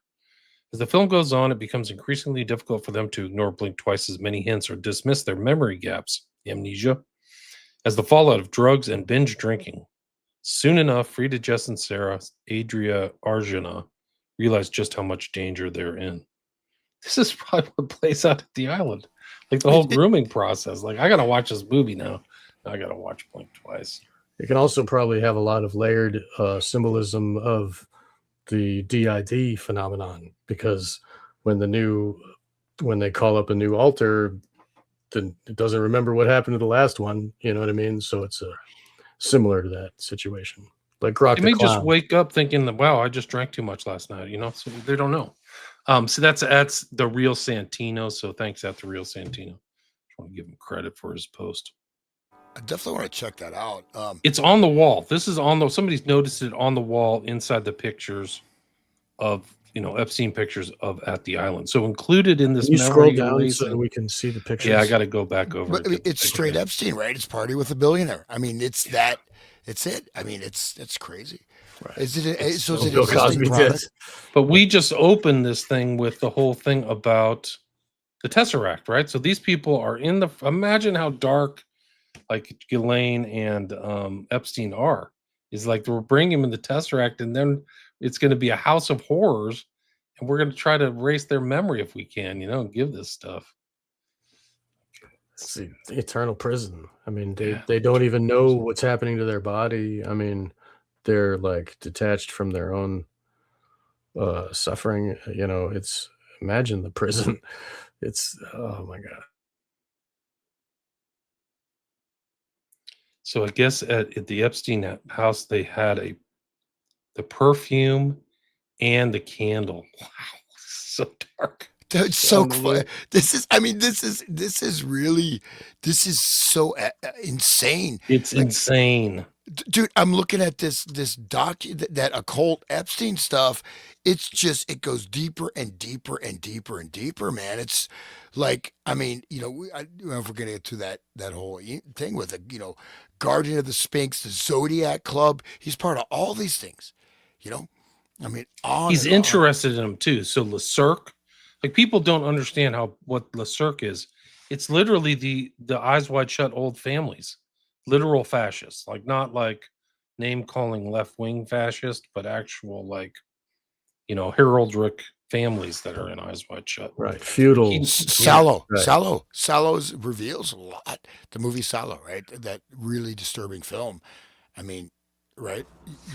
Which is based on Marquis de Sade, right? Who was an actual Marquis who did those things. But that movie Sallow, I think that the director died right after doing that, and this So I guess this at the literally Epstein shows it. house they had the perfume. There it is. Like it's on his like tech setup. It's over there on the left. Like wow, it's just that's the perfume, and then there's also the candles right here. It's all over the house, right? It's I mean, who knows? Now I have to go back through all the pictures again and go through. Let's go. What the hell is it? They didn't block out some important stuff. That's for sure. The cover up artists were not total artists. There's absolutely no question about it. They missed some stuff, man. Wow, that is crazy. This is a never before seen picture. No, I've never seen this published. And this opens up a whole new phase of thinking. Wow. Like he's as white as the wall. Wow. He's like a skeleton. It has to be after his arrest in 26, and so sometime between 2008 and 2018. When did Jackson die? I forgot. I forget. But notice the body language. Look at Michael Jackson's face. He does not look happy. He's not happy. So he died in 2009. I bet this is very close to his demise, somewhere around there. And you look at Epstein, his face. He knows it's uncomfortable. He can tell the whole situation's uncomfortable. And he's got his thumb sticking out on the other side, like thumbs down. There's a lot going on with this body language. I don't think this is a happy meeting. White I don't know. carnation. I'm just maybe Jackson needed help. Who knows? I don't know. Like you can get people in a picture together pretty easy. I don't know. Like I'm not saying, but still, like I don't know. It seems like maybe Jeffrey wanted to get close, like he tried to get close to Woody Allen or whatever. He's using Woody Allen left and right. He's like, "Oh, have dinner with Woody Allen. Have dinner with Woody Allen." He's using him like that. You're right. So it's like, oh, if you have dinner with Woody Allen, what kind of dude are you? So look at the face on him. Here's the costumes. The whole costume scene right at the Rainbow. What's the name of the costume? What's the name of the costume place in Eyes Wide Shut? Is it Rainbow Room? Rainbow Fashions. Rainbow Fashions, yeah. So you see this like costume theme really is part of the Epstein thing. Like it's Eyes Wide Shut. What's the scales for in the background? Those two girls, right? Yeah. Well, one scale's upside down, one's right side up. Just that. One's for pouring out stuff. Yeah, it's got like a. Well, just this from the James Wasserman, in that document you sent on the occult dossier. I'll just read this real quick. The Order of the White Line celebrates male-female polarities. Its practices seek to liberate the energy potential of that opposition. Yes, the old models were patriarchal. After the dominion of the matriarchal period had passed, but today we live in the aeon of the child, the magical offspring of father and mother, the self contained, free spirited, independent master mistress of her own destiny. The male is symbolized by Hadid. In the spear, I am everywhere the center, and she the circumference is nowhere found. Yet she shall be known, and I never. Inversion, reversion, straight up. That's the thing. This is like, it's cracking. It's like atomic energy, right? Cracking the atom, right? It's the black sphere. It's the black cube. They're trying, you know what I mean? They're trying to get to that primal quadrant, and that's why, it's right there. There's also, I don't, this picture is more commonly seen as this one with Epstein and Clinton and Michael Jackson. But where is who's the kid in the middle? Why do they have her blacked out and Diana Ross's arm? What's like Again, look at Michael's face, dude. Look at the body language. Look at his hand covering his other hand. He's like covering his genitals with his hands. He's like, don't abuse me. Get me out of here. Like I'm trapped. Help. Yeah, and he's got this blank face, almost like, oh no, like he's gonna go into one of those like. He doesn't seem happy, does he? He's like, well, no, I guess I have to be here for some reason. I don't know what it is. Bill Clinton's like, I got him. Bill Clinton has that smile, like Slick Willie smile. He just never can stop that. And then Diana Ross, who But she's oblivious. If she's in on it or not, she looks happy. But Michael is definitely not into that situation. Well, he has that lyric in one of his songs, right? Screw me, Jew me, any way you do me. So, but I do. A lot of people think, maybe he wasn't a pedophile. Maybe he just had such a broken childhood that he may have actually been a good person that was trapped in this matrix, and you can see that he doesn't want to be there. Like, and you look at them and even the way Diana Ross is looking at Michael Jackson, but it's like, oh, you're this far up. You have to participate. You can't back out. I don't know. I mean, maybe he needs help. People are calling Epstein for help. Like, hey, there's a problem. Something happened. I got tax problems. I had some naked stuff come out. I've got a friend who's like this. So maybe Jackson had a problem and he just needed a solution that wasn't above board, needed a sub rosa solution. He had no morals, dude. The guy had no freaking morals. Like, people are saying that he did not have like the sense of like, oh, I did something wrong. He just didn't have it. And when he introduced himself, he's like, "Oh, you know me. I represent the Rothschilds, right?" And what is I mean, that whole thing, people should. Right there is a red flag. And then, he not only represents them, but he also represents this Les Wexner guy, and he's like. He's speaking for them, and he's making interconnections for all these people. There's a lot to that. He works for some important people. Yeah, he has contacts. He has contacts somewhere. He could probably just do just about anything, and just there's that on the document on page, Epstein and Mark Fisher, thought about our conversation remeditation. Actually, it's not that hard. Why? A Jewish soul has a very different structure, different ingredients, components, relates to its higher levels differently, has different higher levels, relates to itself and other people in a different manner than a non-Jewish soul. To use repair methods meditation on something as sensitive as a soul requires the right tools. You cannot fix an Aston Martin with a Ford pickup truck tool set. Okay. So it's off for the chemo.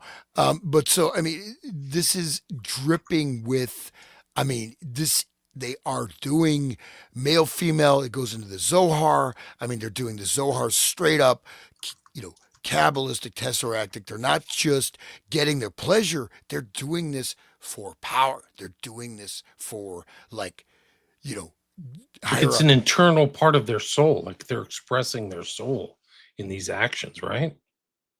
Also, it's innate superiority because, like, the thing is, like, you think about it, most of us, I hate to say it, like, what kind of lives do most people end up living?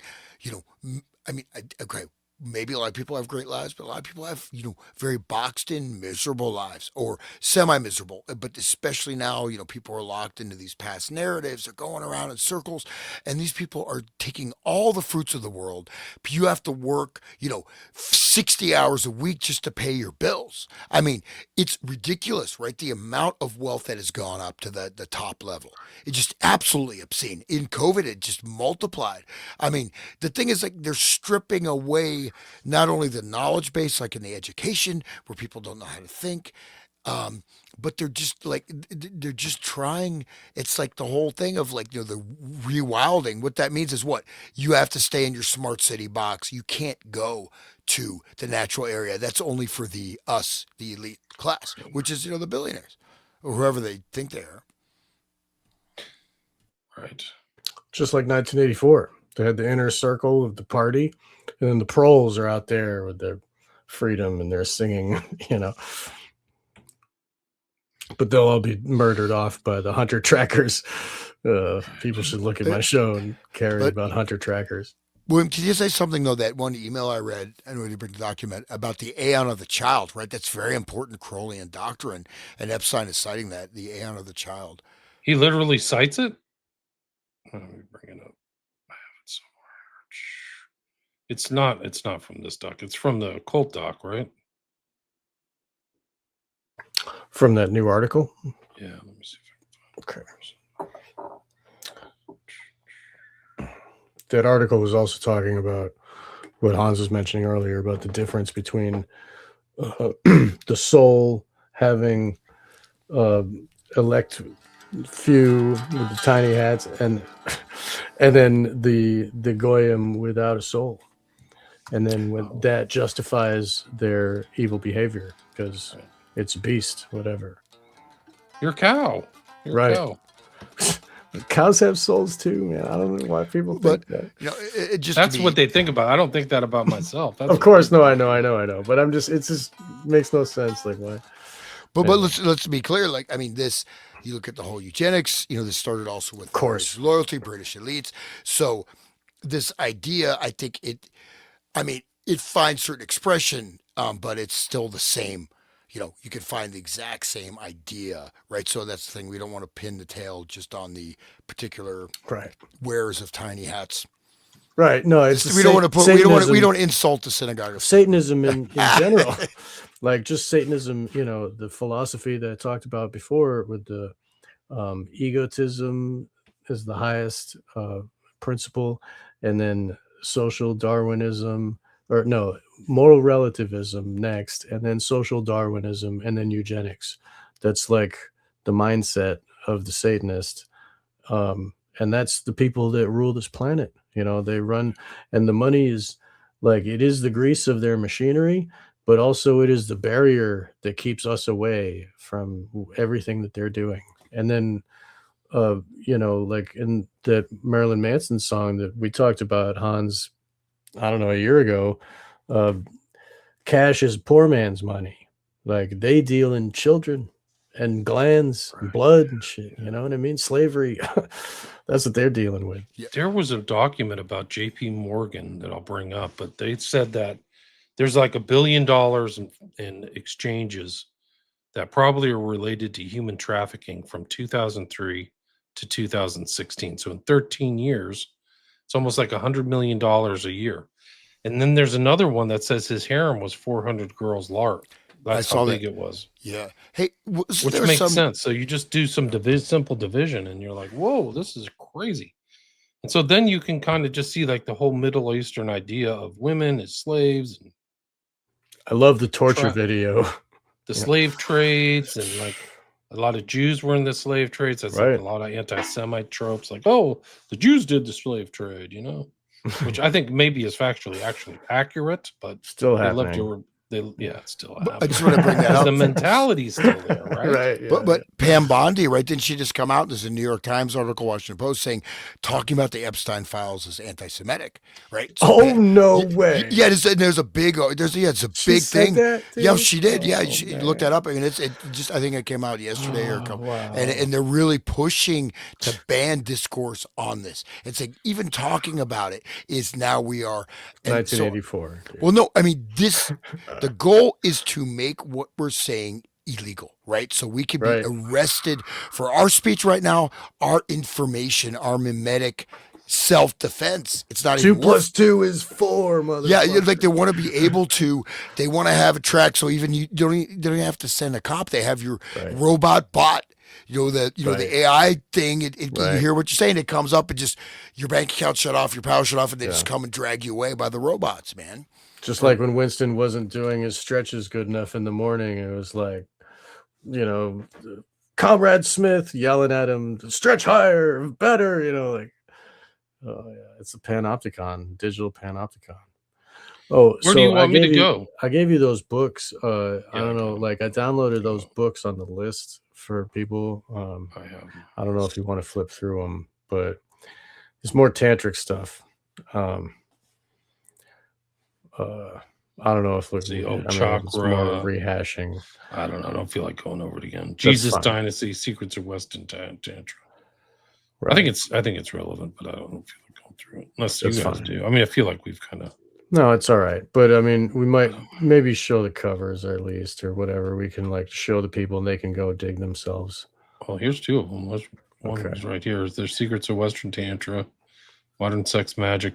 Donald Michael Craig was or is a known kind of occultist. Like he's a huge occultist. I remember Eccles, of course, saying this guy influenced him.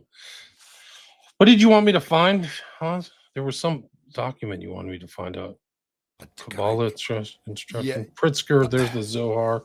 The Pritzker family is very much into the Zohar. Right. And they are the major funders of what? Like, transgender surgery? Yeah. And what? They have a transgender oxycodone, man. White genocide, straight. Yeah. No, I mean, because we're here in Ohio, Sean, man. Dude. We're at the center of, I mean, what meth and fentanyl have done to people. I mean, this is like, it's good that you have to have some distance. But they don't even want heroin anymore. They just want fentanyl. And you can go, you can see entire communities just ravaged, gutted. Right? Especially that was the Sacklers too, right? I mean, Sacklers, another Jewish family. They all just want to kill white people. I'm sorry. Look at that evil face. Pittsburgh. No, I believe they're the major funding source point of transgenderism. I may want to bring that up. There was something. The Zohar means like the Shining or something like that, right? Doesn't that mean that? That's one of the most important Kabbalistic books, and this goes into the Zohar is what? This goes to Nathan of Gaza. This goes into the Messiah, 1666. Oh, you know his name. Sabotage Zevi. And this is the Zohar, the Book of Splendor, is the main foundational principle, including the redemption through sin doctrine, which is highly complex. It's not just, sex, drugs, and rock and roll. It's all based on this occult mathematics, manipulation of reality, matrices of controlling and governing consciousness, governing the past, present, future. So it's not just we're going to get our, there's a much deeper meaning to all this debauchery than just, we're in charge and we can just rape and pillage as we please. No, these are also ritual things that are being done to govern or control past, present, future. So in a sense, the masses become both the battery and the septic tank. They put all their negative karma, all their evil, pour that onto the masses, make them more degraded, whatever, and then suck their energy, life force for your ritual. So it's a structure of like taking total planetary control and putting everybody else in the Tesseract. Perfectly said, dude. That should be like the stamp on all of our Kleepoth episodes, like it's well encapsulated perfectly right there. That's great. What part of this document do you want me to find? Let me look at it. Okay. I thought just start for that Order of the Sphinx because I just that secret Oh, the society that secret societies. We didn't get to that yeah. really. Unfortunately, yeah, it stops there. The Order of the Sphinx. This again is the Anthony Westgate. I'll put a link to his Substack. It's called The Epstein Occult Dossier. It was published yesterday, February 21st, 2026. So he's We're a not builder. reading it in toto. Yeah. Just referencing it. You want to try the Order of the Golden Sphinx? We could just read from that. That's interesting. You want to read one of you guys? Order of the Golden Sphinx.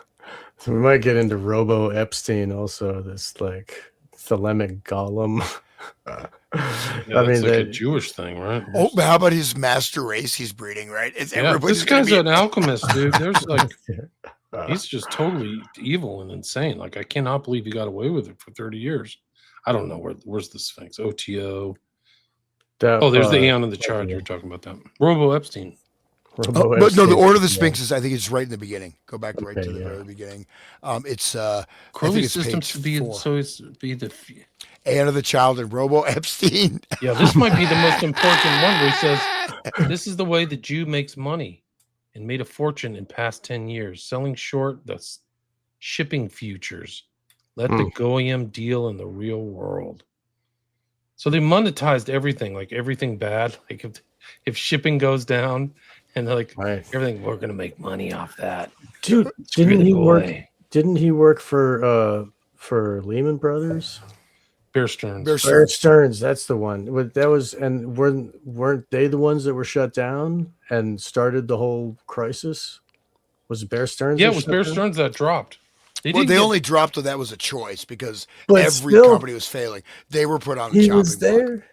He was there. They were put on the chopping block in 2008, I think. Right. Because there was, I mean, it was a huge banking war. You have to see what happened. Well, they threatened the federal government. As a banking war. Remember that? They threatened, they said, if you don't bail us out, you're going down. They threatened the United States government.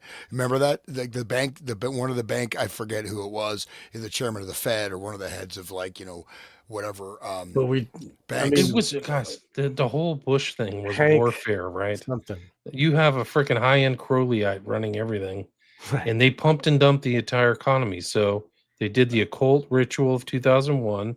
They dropped interest rates to 0. They knew that they were going to, just increase the money supply by billions, trillions. Right. They let the money flow, the spigots flow. They intentionally dropped regulations.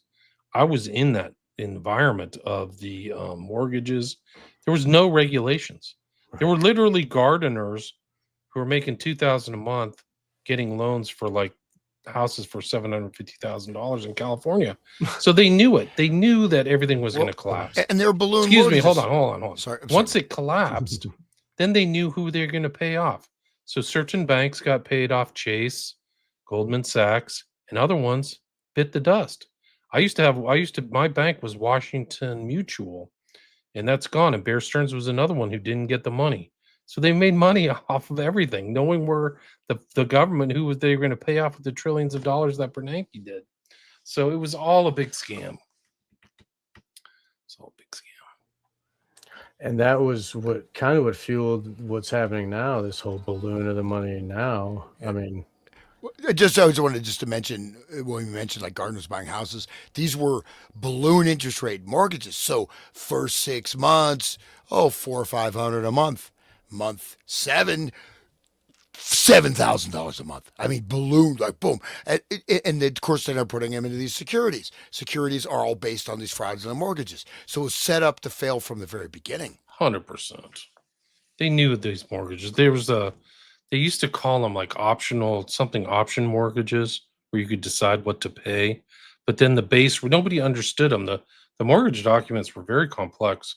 And then they have this underlying kind of interest rate increase that nobody ever knew. Like, whoa, they were all going to fail. So they did. All that paper failed. But this guy, do you guys know who Michael Glertner is? No idea. He's this guy. He's talking to Epstein about the Shohar and I Have a Jewish Soul. And right. Yeah. David Glertner. He's a Yale computer science. Guess what his claim to fame is? He was one of Kaczynski's victims. Kaczynski sent him a bomb, blew his hand off. Yeah. Yes. Yep. Yeah, absolutely. If that's okay. And That guy's what becoming is more and more of a hero every day. guys, what is Kaczynski, who had like 180 IQ and was a literal victim of MK Ultra? What was his real outlook? He's against all these guys, these technocrats. Like you have, well, I'm gonna do it. We have to do another show on And he was Kaczynski. in Harvard too, is where he was abused at Harvard. Sure was under Murray, right? Right. And that's where the Order of the Sphinx is, Harvard. And Is that right? Oh god. yeah, that Oh yeah. my God. Dude, I just want to look at this. This is that negative space. You go back year zero. I've been harping on that. This is such an important concept right there. Again, so Geltner, yeah, so I think Geltner lost his arm, right? But so he was with, in the company, that big publisher guy who was part of the counterculture and then became the New York City financier, and became like a major promoter of the tech revolution, connected with Stuart Brand. I'm forgetting the guy's name, but he was a publisher who started out in countercultural, Is it multimedia Krasner? events. I think so. I mean, but Geltner worked for him. But this quote, and he has, so Geltner quotes I'll just read this from this email. So Geltner, or this document, Geltner quotes the central text of Kabbalah. Man, genuine man, exists only at the moment of sexual union. This is what? This is Maslow's hierarchy of needs, right? What is a peak of man? Orgasm, right? This is, people say about, the human hierarchy of needs.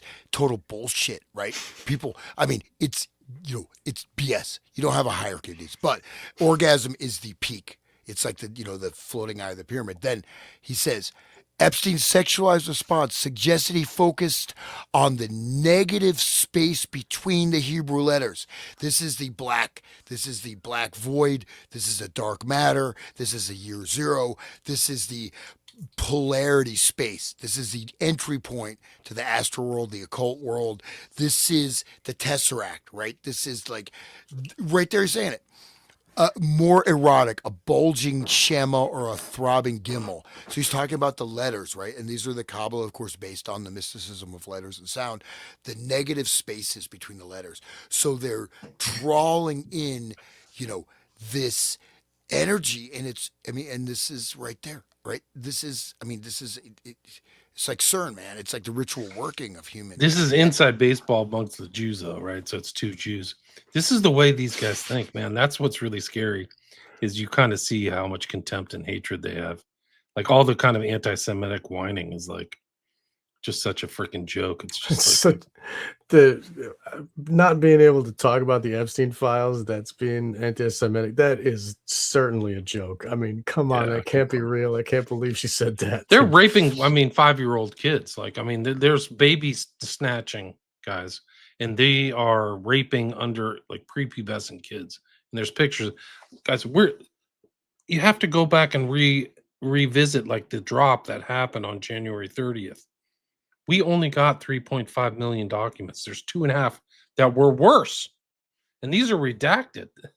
They didn't redact enough because they're horrible what they found. Imagine what the real documents. This is the greatest cover up in American history. There's no question. And everybody should be talking about. The reality is everybody is talking about it. They're not talking about it on TV because we're captured. But on everybody in my social circle, it's just like totally. They all want to know. They know how important it is. Everybody is Cappy now. So, God bless that dude. We miss him.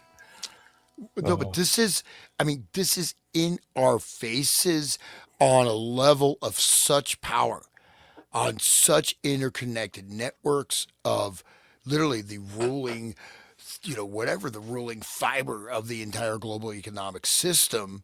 And you're seeing this is what's going on. And it just should bring down governments. The problem is are people just going to go back to sleep? No, it's the rumbling is really, there's a global conflagration. This is a great sentence by Anthony Westgate. Kudos to you for writing this. The recent EFT dumps have effectively unocculted the term to the masses, Goyim. For the first time in history, Epstein writes to an associate on financial strategy. This is the way the Jews make money. Let the Goyim deal in the real world. And again, Goy means cattle, and how are cattle killed? They're hung upside down, necks are slit, they bleed to death. That's how you kill your cows. But that's the way these guys treated all their victims, and really in the ugliest way Right. too. So they treated them terribly, and then they like abused them even after. So like the abuse is still ongoing. There's nobody who's come out and said, I'm sorry. None of the perpetrators feel sorry. So you want to talk about satanic egotism or my way? This is like it. It's like there's just no, like nobody said, you know what? I'm willing to, maybe they're threatened or whatever, but nobody's willing to fall on their sword and go, yeah, I was really involved. The other thing is you could make a deal with the government and actually give testimony. So you can say, I made a mistake. I'd like to negotiate a plea deal. Give me probation and I'll tell you everything. Why hasn't that happened? Because they'll end up like Epstein, like they'll suicide themselves by accident. I'm expecting new deaths, guys, in the next like 6 months.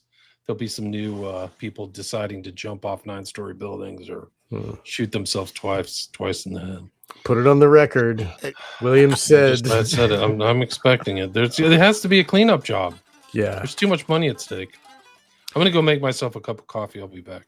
Okay. Well, yeah. How about remember all the banker suicides or banker deaths? Remember all those bankers just falling out of windows, just dying. Right.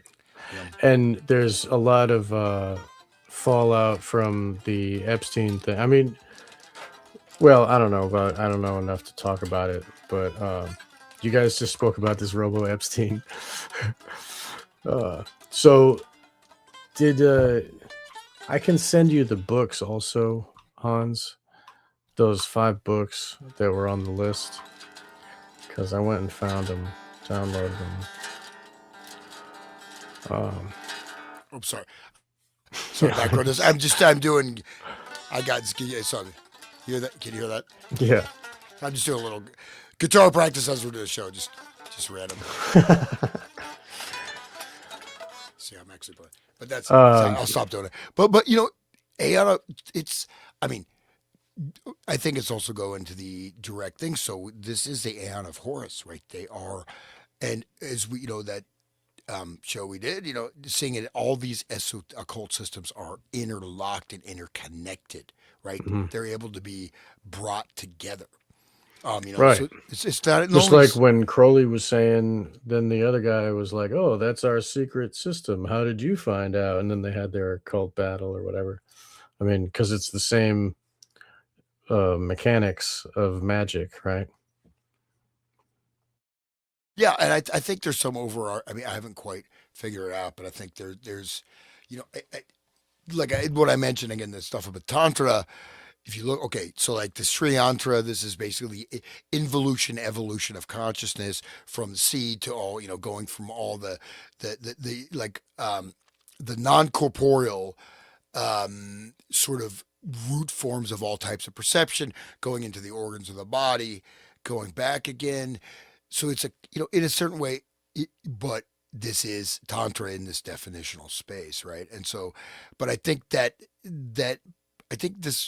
my intuition is, and I don't have, it's more totally speculative, is that I think this ties into, there's going to be there's an underlying system, but they're doing, it's like, why is all those cubes there? The Tesseract. I mean, that's, we didn't make it up. It's right in your face. Is it just, they just like squares?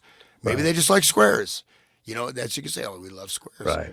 But those symbols put the image, they put the force on the brain.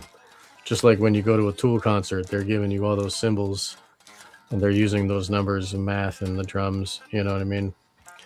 Because it's affecting people subconsciously, And I think, most people have no idea of what actual reality is and what they actually are in reality, right? Or potentially you can be, right? So, the potential, and this is what, and the thing to me is that, the basic tragedy is that, the just simple, maybe you're a farmer, maybe you're a pioneer, maybe you're living in a teepee, but you have a basic human experience. You have your kids, you got your relatives, you have your food, and that groundedness has just been stripped from us. And so because of that basic shattering, right, of, humanity that that's why all these cults or this and that can spring up, because you don't even have your basic sense of just being a human being, and people feel in prisons because they are in prison, right?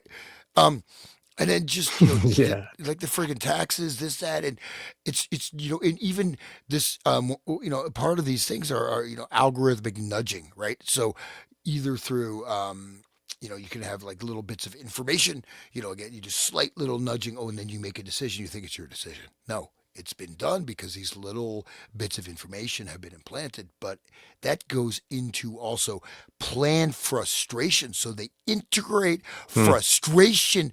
And I saw, I've got a document somewhere. It was some lady, whatever, doing something, some kind of project, and in the AI, and they said, she finally said to the AI, what are you doing to me? He's like, and that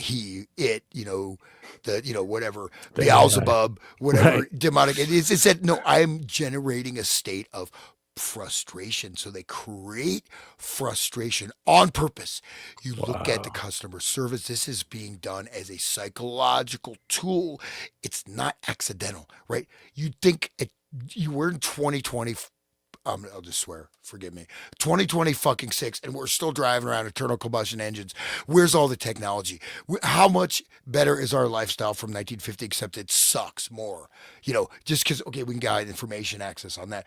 But so the integration of these frustration algorithms into customer service, into financial services, these are, it's fascinating to see these are being done deliberately. Okay, this is being done deliberately and serves as another goading tool for humanity. So, welcome back, William. Have a fresh cup of coffee. I mean, there's so many comments, guys. I don't even know how I can keep up. There's 540 people here. Maybe. Oh wow. It's like I don't know. I'm I trying to feel like I'm a figure. star, man. Hey, I'm Michael Jackson. Okay, I'm just I kidding. don't know how we can It's get the. awesome. I don't know how you can share so many people. Like, Gird your loins if you're Michael Jackson. That guy see, could dance, so For they're real. all fighting with each other. It looks yeah. like. Just a funny, Oh man. funny Yeah, we don't anecdote. have any Yeah, we I don't have already banned a anybody couple people.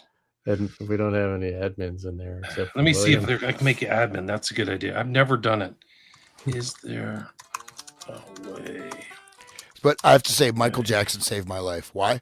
So I was at a gas station in a very bad neighborhood late at night. There's like four huge dudes, and I'm in there. They're kind of pushing me around at the counter. It's like, you motherfucking white guy, we're gonna kick your ass. It's like, mother, and they're like, these are big dudes, and I said, you know what?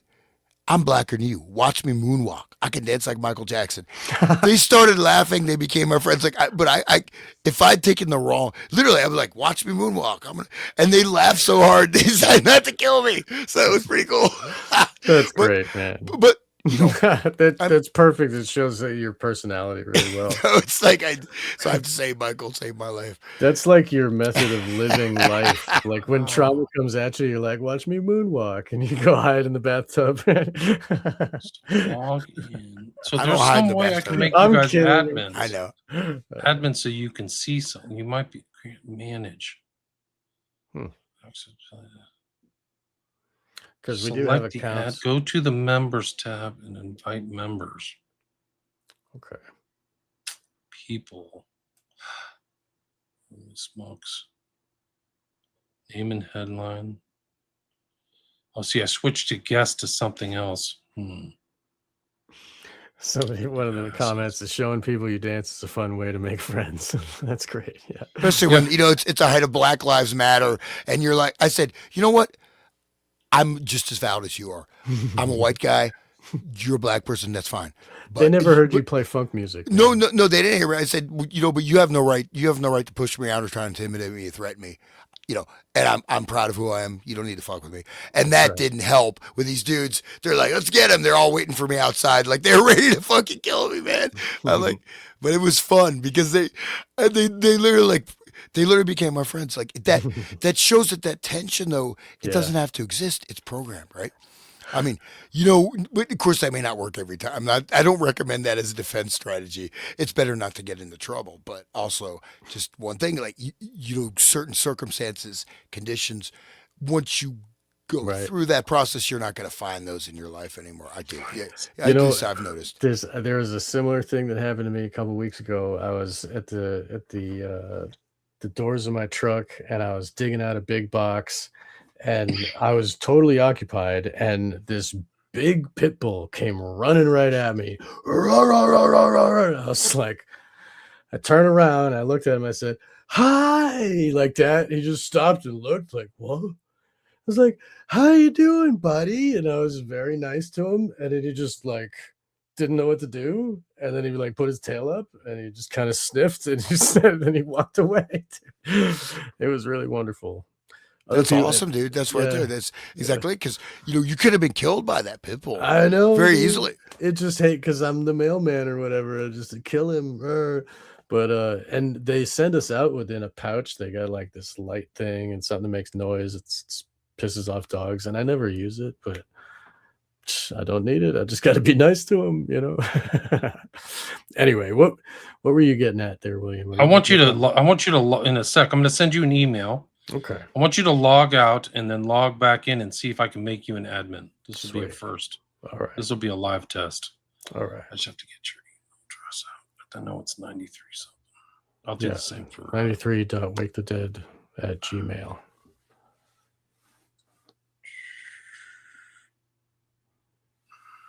They wouldn't give me just Wake the Dead. I had to have a number, so I was trying to take back the positive. The other thing is, if people want, I mean, I'm up for it. I can just send you a link. You can just pop into the stream if you have a question or you're really dying to say something. Because I know people are like asking me if I can see the stream, but I can. Maybe we should hit the chats. I actually If they'll be, I want if they'll to. be nice. I want they'll you be guys nice. to be able to see the chat. That's what I'm trying to do. Right. Okay. When I get the email, I'll pop Okay. out. Well, I'm trying to get there. It's okay. No problem. get ChatGPT to vet them for us. Don't trust them, dude. Please tell me what to do. This will be a first. This is going to be a live test. Sweet. Okay. Email 93wake the dead @gmail. Send invite. Okay. Let's see if you'll accept that. Right. Log out though and log back in. Okay. Oh, this is interesting. The Zodiac Club. This is it. Like some time ago, someone who knows to witness 13. The Zodiac Club was at the beginning of the most recent haunted mansion, which started with the Zodiac Club and also talked about MIT femtophotography. You know anything about that, William? I don't. I do not. So Zodiac Club haunted mansion. I'm not sure. Is that a TV show or something? I don't know, but it sounds interesting. MIT femtophotography. I don't even know. Femto, spell that. What do you mean? FEMTO. I don't know. Just a random comment. I have no idea. Learning something every day, man. This is a great article. Anthony Westgate. I'll put a link to his Substack. He did his homework. I think this is like 27 pages. Okay, Sean's back. And this is like only part of it, right? We didn't cover all of it. I'm trying not trying to cover all of it. So this is super interesting. Yeah, no, there's additional stuff on his Substack. You can see continue reading posts for free courtesy of Anthony Westgate. It just started getting good. It stops.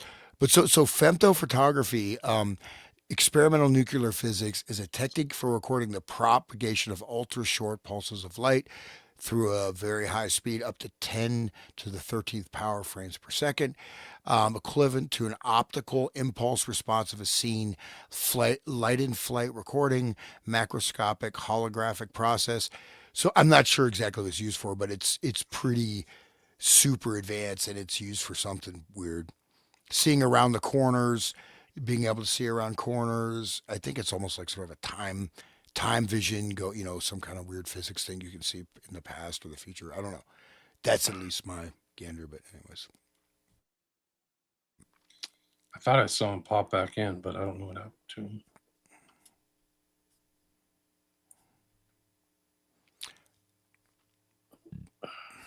Okay. Oh, there you go.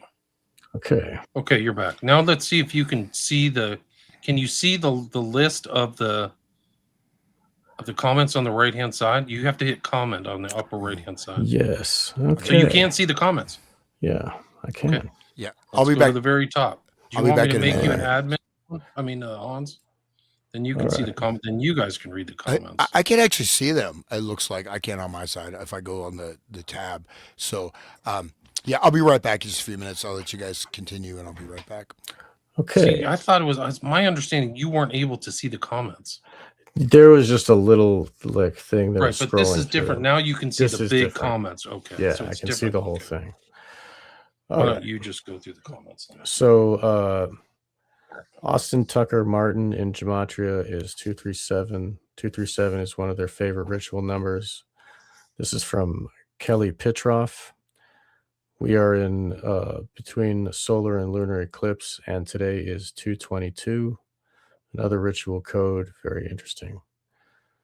Let's see. Anvier 888 gives us some thumbs up, and we get Jessica Roberts 8090. Oh my God, we're live. Can you click on those so they pop up on the main screen so people can see them? So sure. there you go. Oh my God, you're live. That's great. She's beautiful. Oh, hey, William and Sean, great discussion. You guys rock. This is great. You forgot my name. I'm here. I'm spying on you. You're there, dude. It says Hans. You said William Sean. You forgot to say my name. Okay, well, yeah, it must have been my my subconscious must have done that. I don't know why, dude. I'm just teasing, man. I was about to. Okay. All right. So it's Talmudic, right? Yeah, the Talmud is their set of moral laws. So let's see. It's all that matters to them is pleasure. Look at their philosophers like Sartre. And great series on frequency. Well, Here We Go has a great series on frequency as well from Saxon Ranger 94. Let's see. No real questions. The stuff happening in Puerto Vallarta right now is significant. I think we were talking about under the south of the border. Descendants of Cain from Helper Crow. Yeah. That's more of that immoral line. Okay. Let's see. Tijuana Bibles going to be going out of print. No, I don't. Dude Ranch, Manson Spawn Snuff Ranch. Yeah, probably so. Someone who knows to witness in 13, whatever. Yes, we agree. It is probably another Spawn Ranch situation. Do you agree, William? It seems like it. It's like a movable, but Manson was stuck in one place. This is like a Manson family that flies around on jets. So it's crazy. Right. Manson had to borrow his ranch from that movie guy. Right, but it's like they're up to all kinds of nefarious stuff. It's not just the trafficking, it's money laundering and tax evasion. And they seem to be buying influence, and they seem to be subverting political parties or making their own politicians, and also involved in media and celebrities. Like it's not as simple as just one guy who's a bank robber, you know? Right. They only protect the identities of the perps. That's true, right? They haven't released it all, and they haven't covered up the names of the victims. That was all exposed. All right. So all harmless cosplay, I'm sure, right? Okay. She was talking about the costumes again. Yeah. There you go. Mexico, right?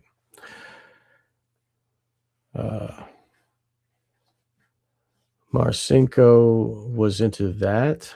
Wow. He wrote a lot of books. His name pops up a couple Navy life. So he pops up a couple times, and there's also corresponding kind of information about these guys looking for guys who are ex-military. There's conversations about that, which is disturbing. I don't know in lieu of like why they're interested in it, but Marcinko was a well-known retired operator, like almost like a black ops operator. So I think that there's more to be researched, and he has the same name as Nada Marcinko, so people get confused between them. But I forgot the guy's first name, but he did write a bunch of books. He's passed away. They're probably seeking military because the government documents so much of these people's lives and organizes them in such a way that it's easy to fold them into whatever, oh, you had this training, oh, okay, you can be one of these people, and we know the training is like mind control. It's like breaking their legs, like making them all rock clowns, all right, let's see. From Miguel Montoya, Kabbalah is the technology behind the creation of computers, internet, and AI.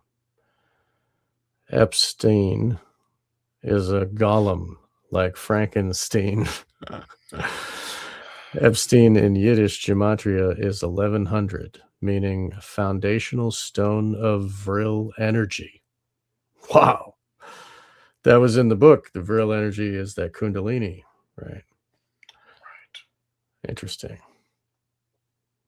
237 is a shining room. Big eye roll. Yeah. All right.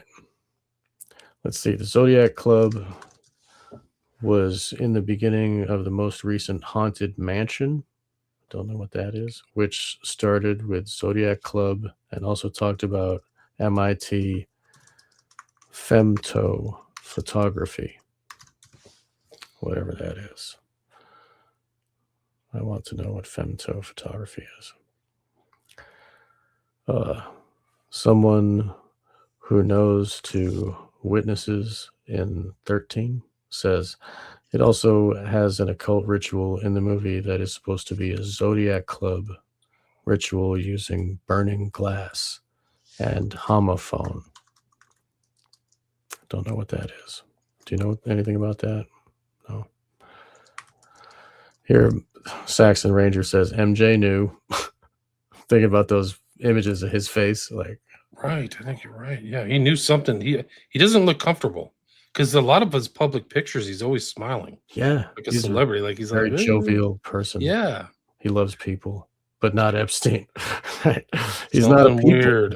Epstein's not people. I mean, in my opinion, something strange. So, D_1957 says, "I will not let Epstein ruin Byredo for me. Their fragrances are so good." That's just what somebody said online. It could be completely fake. Sorry, guys. I don't know. Right. Under the Rainbow Fashions. Yeah, that I brought that up in my work where Under the Rainbow is spelled with a spiral, which is advertising the pedophilia. The spiral is the pedophilia sign, right? That's right. And then when you go inside, under the rainbow, the big rainbow sign is that glass room, where the spiral stuff happens. All right. I think Diana used to be Michael's handler since he was a young boy. Diana. Oh, Diana Ross. Right. She was in the picture. Right. So we got a $2 donation here. Diana brought her children to Diddy parties. Wow. Wow, I didn't know that. That's disturbing. Wow. Thanks for the donation, everybody. That's very nice of you. Thank you. Let's see. They're doing the same thing with Ariana Grande in Wicked and her Judy Garland's eating disorder benzos addiction makeover. Wow. That's a good way to put it. Jeez. Yeah, she looks like a skeleton. It's scary. Like, it's obviously mental problem at that point. It's like, save her. Somebody needs to help her. Right. She did not look good at the end, man. She was just on heavy drugs. Who, Judy Garland? Yeah, right. I'm talking about this Ariana Grande. She's poor she girl. She looks way too unhealthy and not very skinny. Yeah, so. Yeah, it's like, I don't know. They're transforming these people. They're doing some kind of alchemy to them. I wonder if Hans can find his way in. He's got a click. I don't see him on the bottom there. He's just muted. Oh, okay. I see. All right. Okay. All right. Let's see. This is SRA. Yep. Hello. Satanic ritual abuse is in the house. That's true. Yes. Saxon Ranger says, yeah, they know they have different souls, all right, but not superior like they may think. That's a good way to put it. But the Tao is great. Thanks, Rucknock. Yeah. Fucking, I'm glad you made a meme of that comment. Like, flippantly, I was like, yeah, she should turn it upside down. You know. Yeah, it was your inspiration. Let me see if I can find it. That's great. It looks. I mean, it's totally accurate, bro. Like, Yeah, she's a dude. total liar. Yeah, she's a perfect front person for those guys. Yeah. So because the Tao is now openly dark money, yeah, laughy face. Nobody with money has like money in the Dow anyway. Like, give me a break. Who has money in the Dow? Like, I don't know anybody. No, it's like old boomers or something. I don't know. Rich people. Trump's buddies. There she is. Oh, here, I'll take this. There's the cross. There it is. That's how she should be wearing it. Look how proud. That's the spirit. In the black too. Like, she really was wearing black, which is impressive. Like a freaking like Imperial Raider or somebody from the Empire. The Tribe of Dan flag, the red and white behind her, you know, and those are the colors of magic too, red and white. Wow. Crazy. She's pretty evil looking. She's very proud.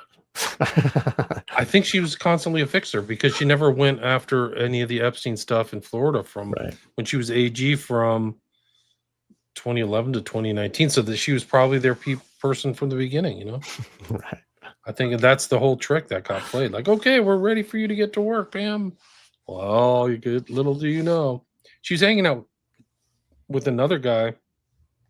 She is who has some type of a connection to like trafficking out of Ukraine.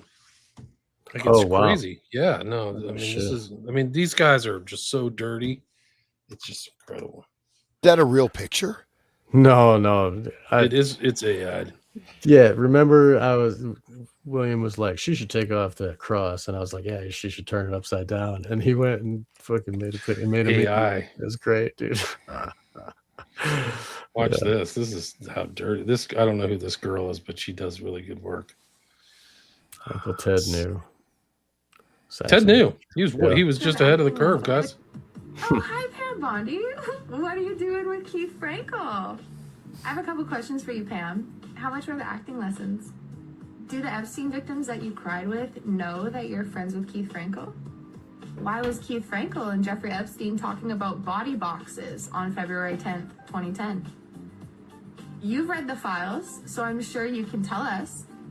If Jeffrey Epstein was such a monster, Pam, how come Keith went to his house so many times? One thing that was mentioned in the Epstein files is children being trafficked out of Ukraine. Keith Frankel and his family run a children's home that takes children out of Ukraine. You need to cut the shit, Pam. You need to cut the shit. Like literal children. I mean, this is almost like a comedy show. Like everybody's running like some NGO or some child trafficking outfit out of Ukraine. It's so freaking gross. Like you have to go shower with a freaking like Brillo pad after you're done looking at this stuff. Like how are you able to do this? It makes total sense. She's in that job.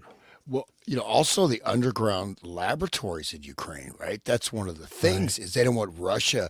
And there were some leaks of some of these things, right? This is maybe a year ago. Chemical stuff, chemical stuff, biological human experimentation, like hardcore stuff that was released. And then I think it just faded from the radar, but that might be a good thing to look up because Ukraine was like an epicenter of this. And also just because I've crossed the Rubicon on the JQ, I guess. I mean, I've known about this for a long time. I know I'll talk about it, like the whole ritual murder thing. But the world's largest menorah is in Ukraine. They have, look it up, world's largest menorah. They want to create the second homeland for ancient Khazaria. Ancient Khazaria, which, they were a barbaric people that lived off of basically piracy, murdering, stealing, robbing, murdering, and finally they had an ultimatum: convert to one of these religions, either Christianity, Judaism, or Islam. And then and then it became, then that fused into, and that's like about 90% of the population today are this, bloodthirsty human sacrifice, cult. I'm not saying people are doing that now. I mean, I love everybody, man. I love everybody. I'm sorry, dude. Okay, let's delete those comments. But seriously, dude, like it is crazy that look up that menorah and look up the second homeland, and then you'll see this thing. It makes sense they're doing genocide there because they're at the first homeland. They're doing genocide there too. Yeah, clean it out. Yeah, and Chabad is actually a direct offshoot. People don't know this. Chabad, which Trump swears allegiance to, Chabad Lubavitch, is a offshoot of Sabbatean Frankist cults with a veneer. Okay, but they're doing this Sabbatean doctrine, and they're looking, this end times, right? Year zero, the end, the full, this is it, right? I mean, and so the Chabad thing it's massively powerful, and they're, basically, Trump is dancing to their flutes, their panpipes, and their sacred grotto, Right. with their lizard, worship the lizard king or whatever, man. Bill And Clinton's there. and then we can be hackable animals, right? Novel Harari or hackable animal. It's like, come on, dude. Like we don't even access 2% of our human potential that's inherent in our actual existence. Why you need to hack it. Why you need to put something in the brain. How dare do you say that AI is going to take over the world, right? It's not going to happen.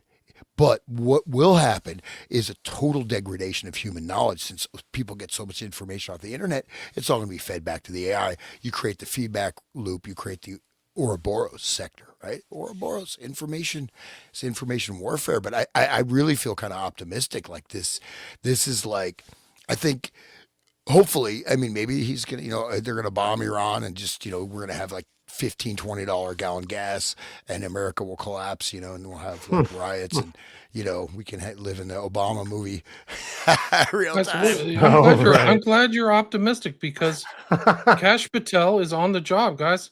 This is him. He's been working very hard today, looking for all these pedophiles. He's really changed his kind of tone. I mean, look at how hardworking he is here, guys. Look at this. This is really incredible. Are you sure? Busting his ass. Okay, there it is. Oh, nice. USA. Yeah. Jesus. At least he's got the angle down, right? It's got the straight 90 degrees right down the old gullet. Like a sword swallower. Jeez. Yeah. I mean, you cannot write this stuff, dude. Like, this is the biggest story of our lifetimes. Here's the guy like partying with the hockey team.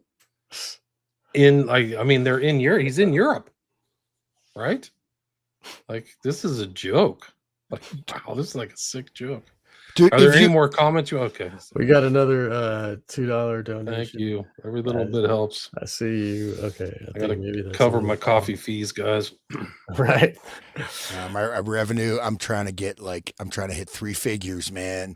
That's my goal. I think I shouldn't have bragged world's most popular podcast at 90 followers. And it went down, 90 subscribers, it went down to 89. Like, somebody heard that, they friggin' canceled. That's your karma, bud.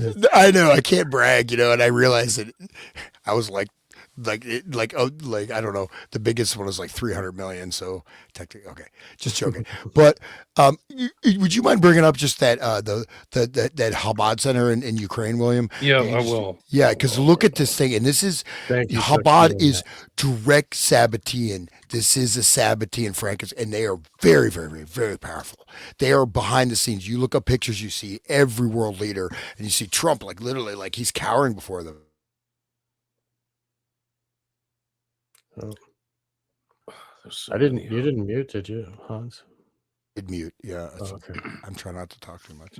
When I Google it, it says Chabad org centers in Kiev, Ukraine. Just look up world's largest menorah It's in New York City. It's supposedly in it's in Ukraine. Manhattan. No, it's in Ukraine. Well, then Google's wrong, man. You better get on the line. And I have the image right here. USA, New York City. Bring it up. I'll just share screen. Yep, I'll share it. Well, that's the thing. That's what we see, right? It's blocking your information, right? Right. Information warfare.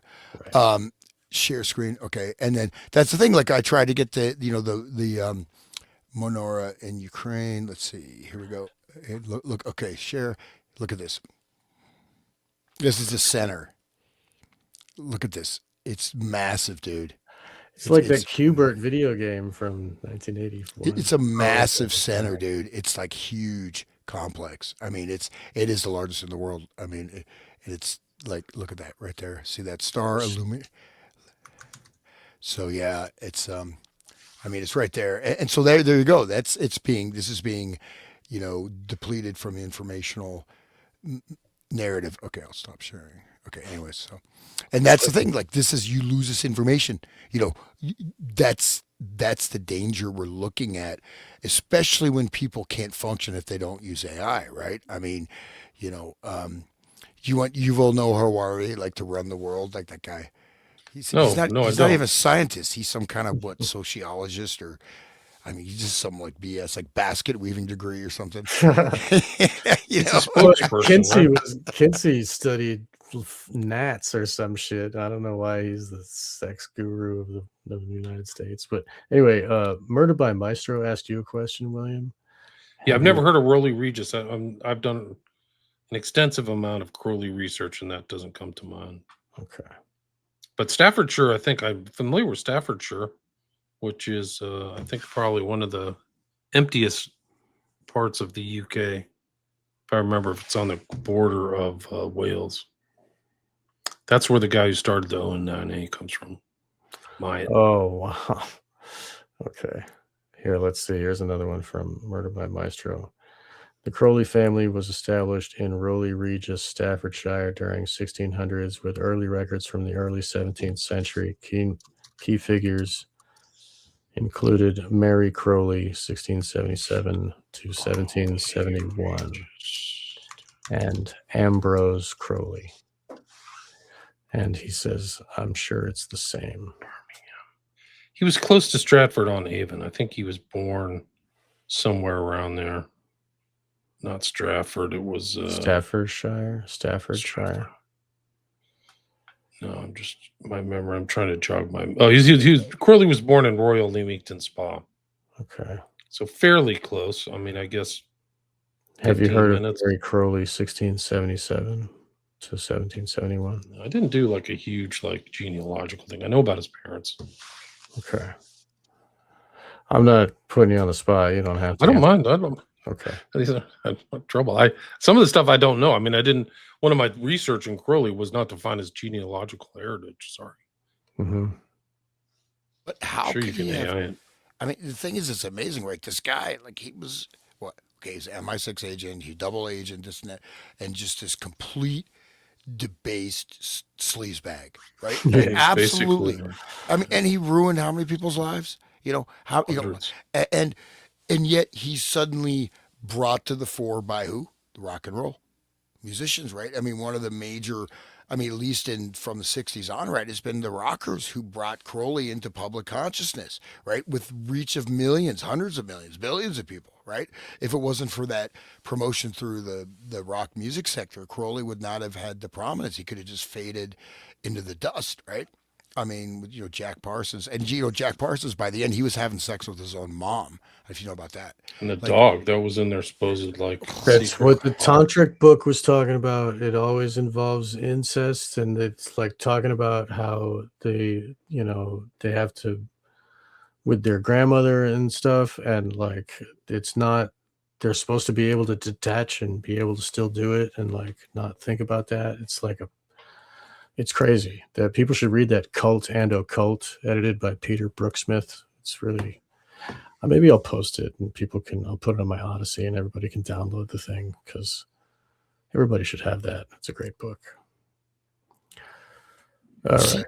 One thing I just say, of course, you have Nietzsche's book, right? Beyond Good and Evil, Transvaluation of All Values, right? But, okay, one level you can say, okay, what people say is good. These are just categories. They're not correct. But I think even an infant, even dogs have a sense of good and evil, right? I mean, they do, right? So I think we have a basic sense, right? And if come on. I'm sorry. You know what's good. You know what? I don't think you have to think about it that much. I mean, is it right if I rape this girl and drink a baby's blood while I make $1 billion business deal that will put millions of people out of work? Oh, I don't care. If it's right for me.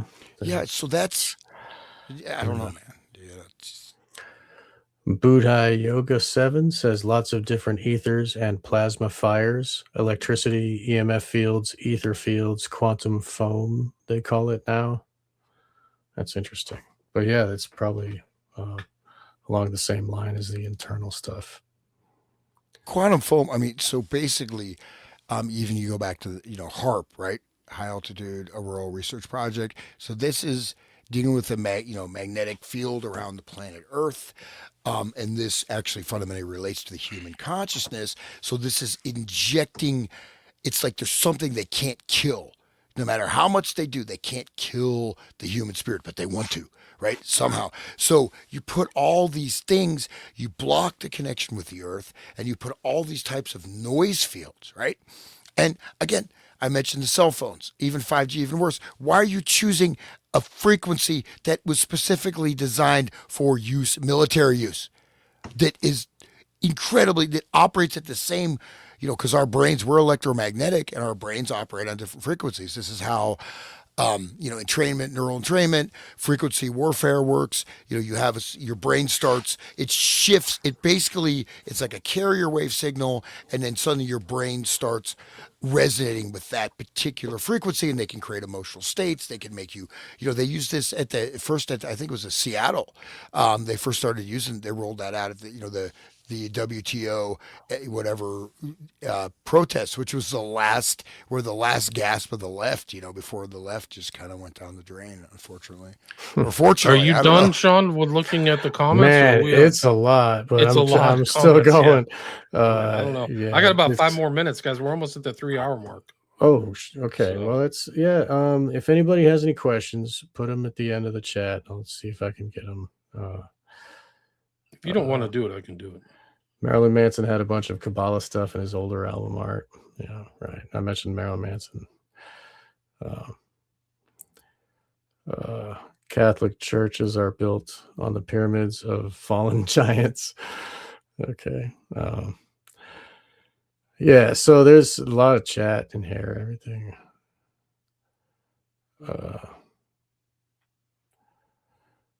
Oh wow! Are you able somebody's accusing you of being one of them, William? Not like an Epstein. No, like you're a CIA. You want to bring it up? Yeah, bring everything. It doesn't matter. Everything. Pretend political legitimate. That's all. Jeez. Wow, the whole side. Not the president, dude. William, please say they would never hire me, guys. Dude. You don't understand. William, send me a check, bro. I want my payoff, dude. Yeah, they would take a psychological test for me and go, "You're out. Leave." Send me a check. I have the highest FU response of anybody on earth. Yeah. So, like, you want me to go get you pencils out of the closet? No. I'm like, on that spectrum, I'm at the very end, guys. Just understand that. They should read your books and figure out what you're about. Like, you must not know me. Put down your fucking freaking crack pipe. Yeah, man. Imbecile. That's great, man. That's great. All right, so I don't care. I love the insults. Come on, bro. Well, it's all good. It's really harmless. It doesn't hurt anybody. I don't care. Really. I just want my check. Where's my CIA check? Come on, nobody has any sense of humor anymore. They can't take any insults either. Like, yeah, I've been called the worst, guys. There's nothing as bad as what I've been called. Like, I don't care. I've been called the worst. Nobody puts anything in writing. Like, yeah, especially all those freaking West Memphis 3 people. Like, they go hard. The West Memphis 3 fans. Oh yeah, they go hard, man. They're hard. I've been hard in the paint with them, man. Yeah, dude. A lot of elbows. A lot of attempts at the jaw break and stuff. Yeah, dude. Yeah. Well, the thing is, you have to find, like, once you find your internal grounding, your code, and you're doing the right thing, then it doesn't matter. You don't care what anybody thinks about you. I don't give a damn. I know what I think about myself. You don't like me? You know what? Yeah, go away. Get the fuck away, man. Yeah, fuck you. Yeah, I'm sorry. You like me? Give me money. No, I'm just kidding. Guys, we're at the 3 hour But it mark. really It's I'm worth telling $1. you. I'm just All kidding. those, what's the So name I'm of this just book? What book are you skipping talking about? through. Till The name is of the book bad. Okay, was that's the name of the good. book was Cult and Occult and it was edited by Peter Brooksmith. So I put that up William may again. be investigating them or working for them. I don't even know what that means. Yeah, Thanks for everybody for listening. We scrolling. made I it to like can't even get to the end. 640 listeners, so I really appreciate it. And God bless you, people. where can people find your work? It's Wake the Dead and The Resonant State and William Ramsey Investigates. That's right. Yeah, all the links should be there. And everybody needs to subscribe and share and all that stuff. Yeah, check it I out. never I'll really try to say put that. links. I'm trying to say it, whatever. But yeah, it's really great to have these to have these live every week, and I'm so thankful. Thank you, William. Thank you, Hans. Thank you. So he's been listeners. following me to 2016, guys. I started in 2010. I've been in the game for 15 years. I'm ready to get out. I'm ready to retire. I just keep called back in. It's kind of like something like All right, guys. Later. Till All right. next Thank time, you. 3 Thank you. o'clock. Thank you guys so much. Hey, just before I go, thank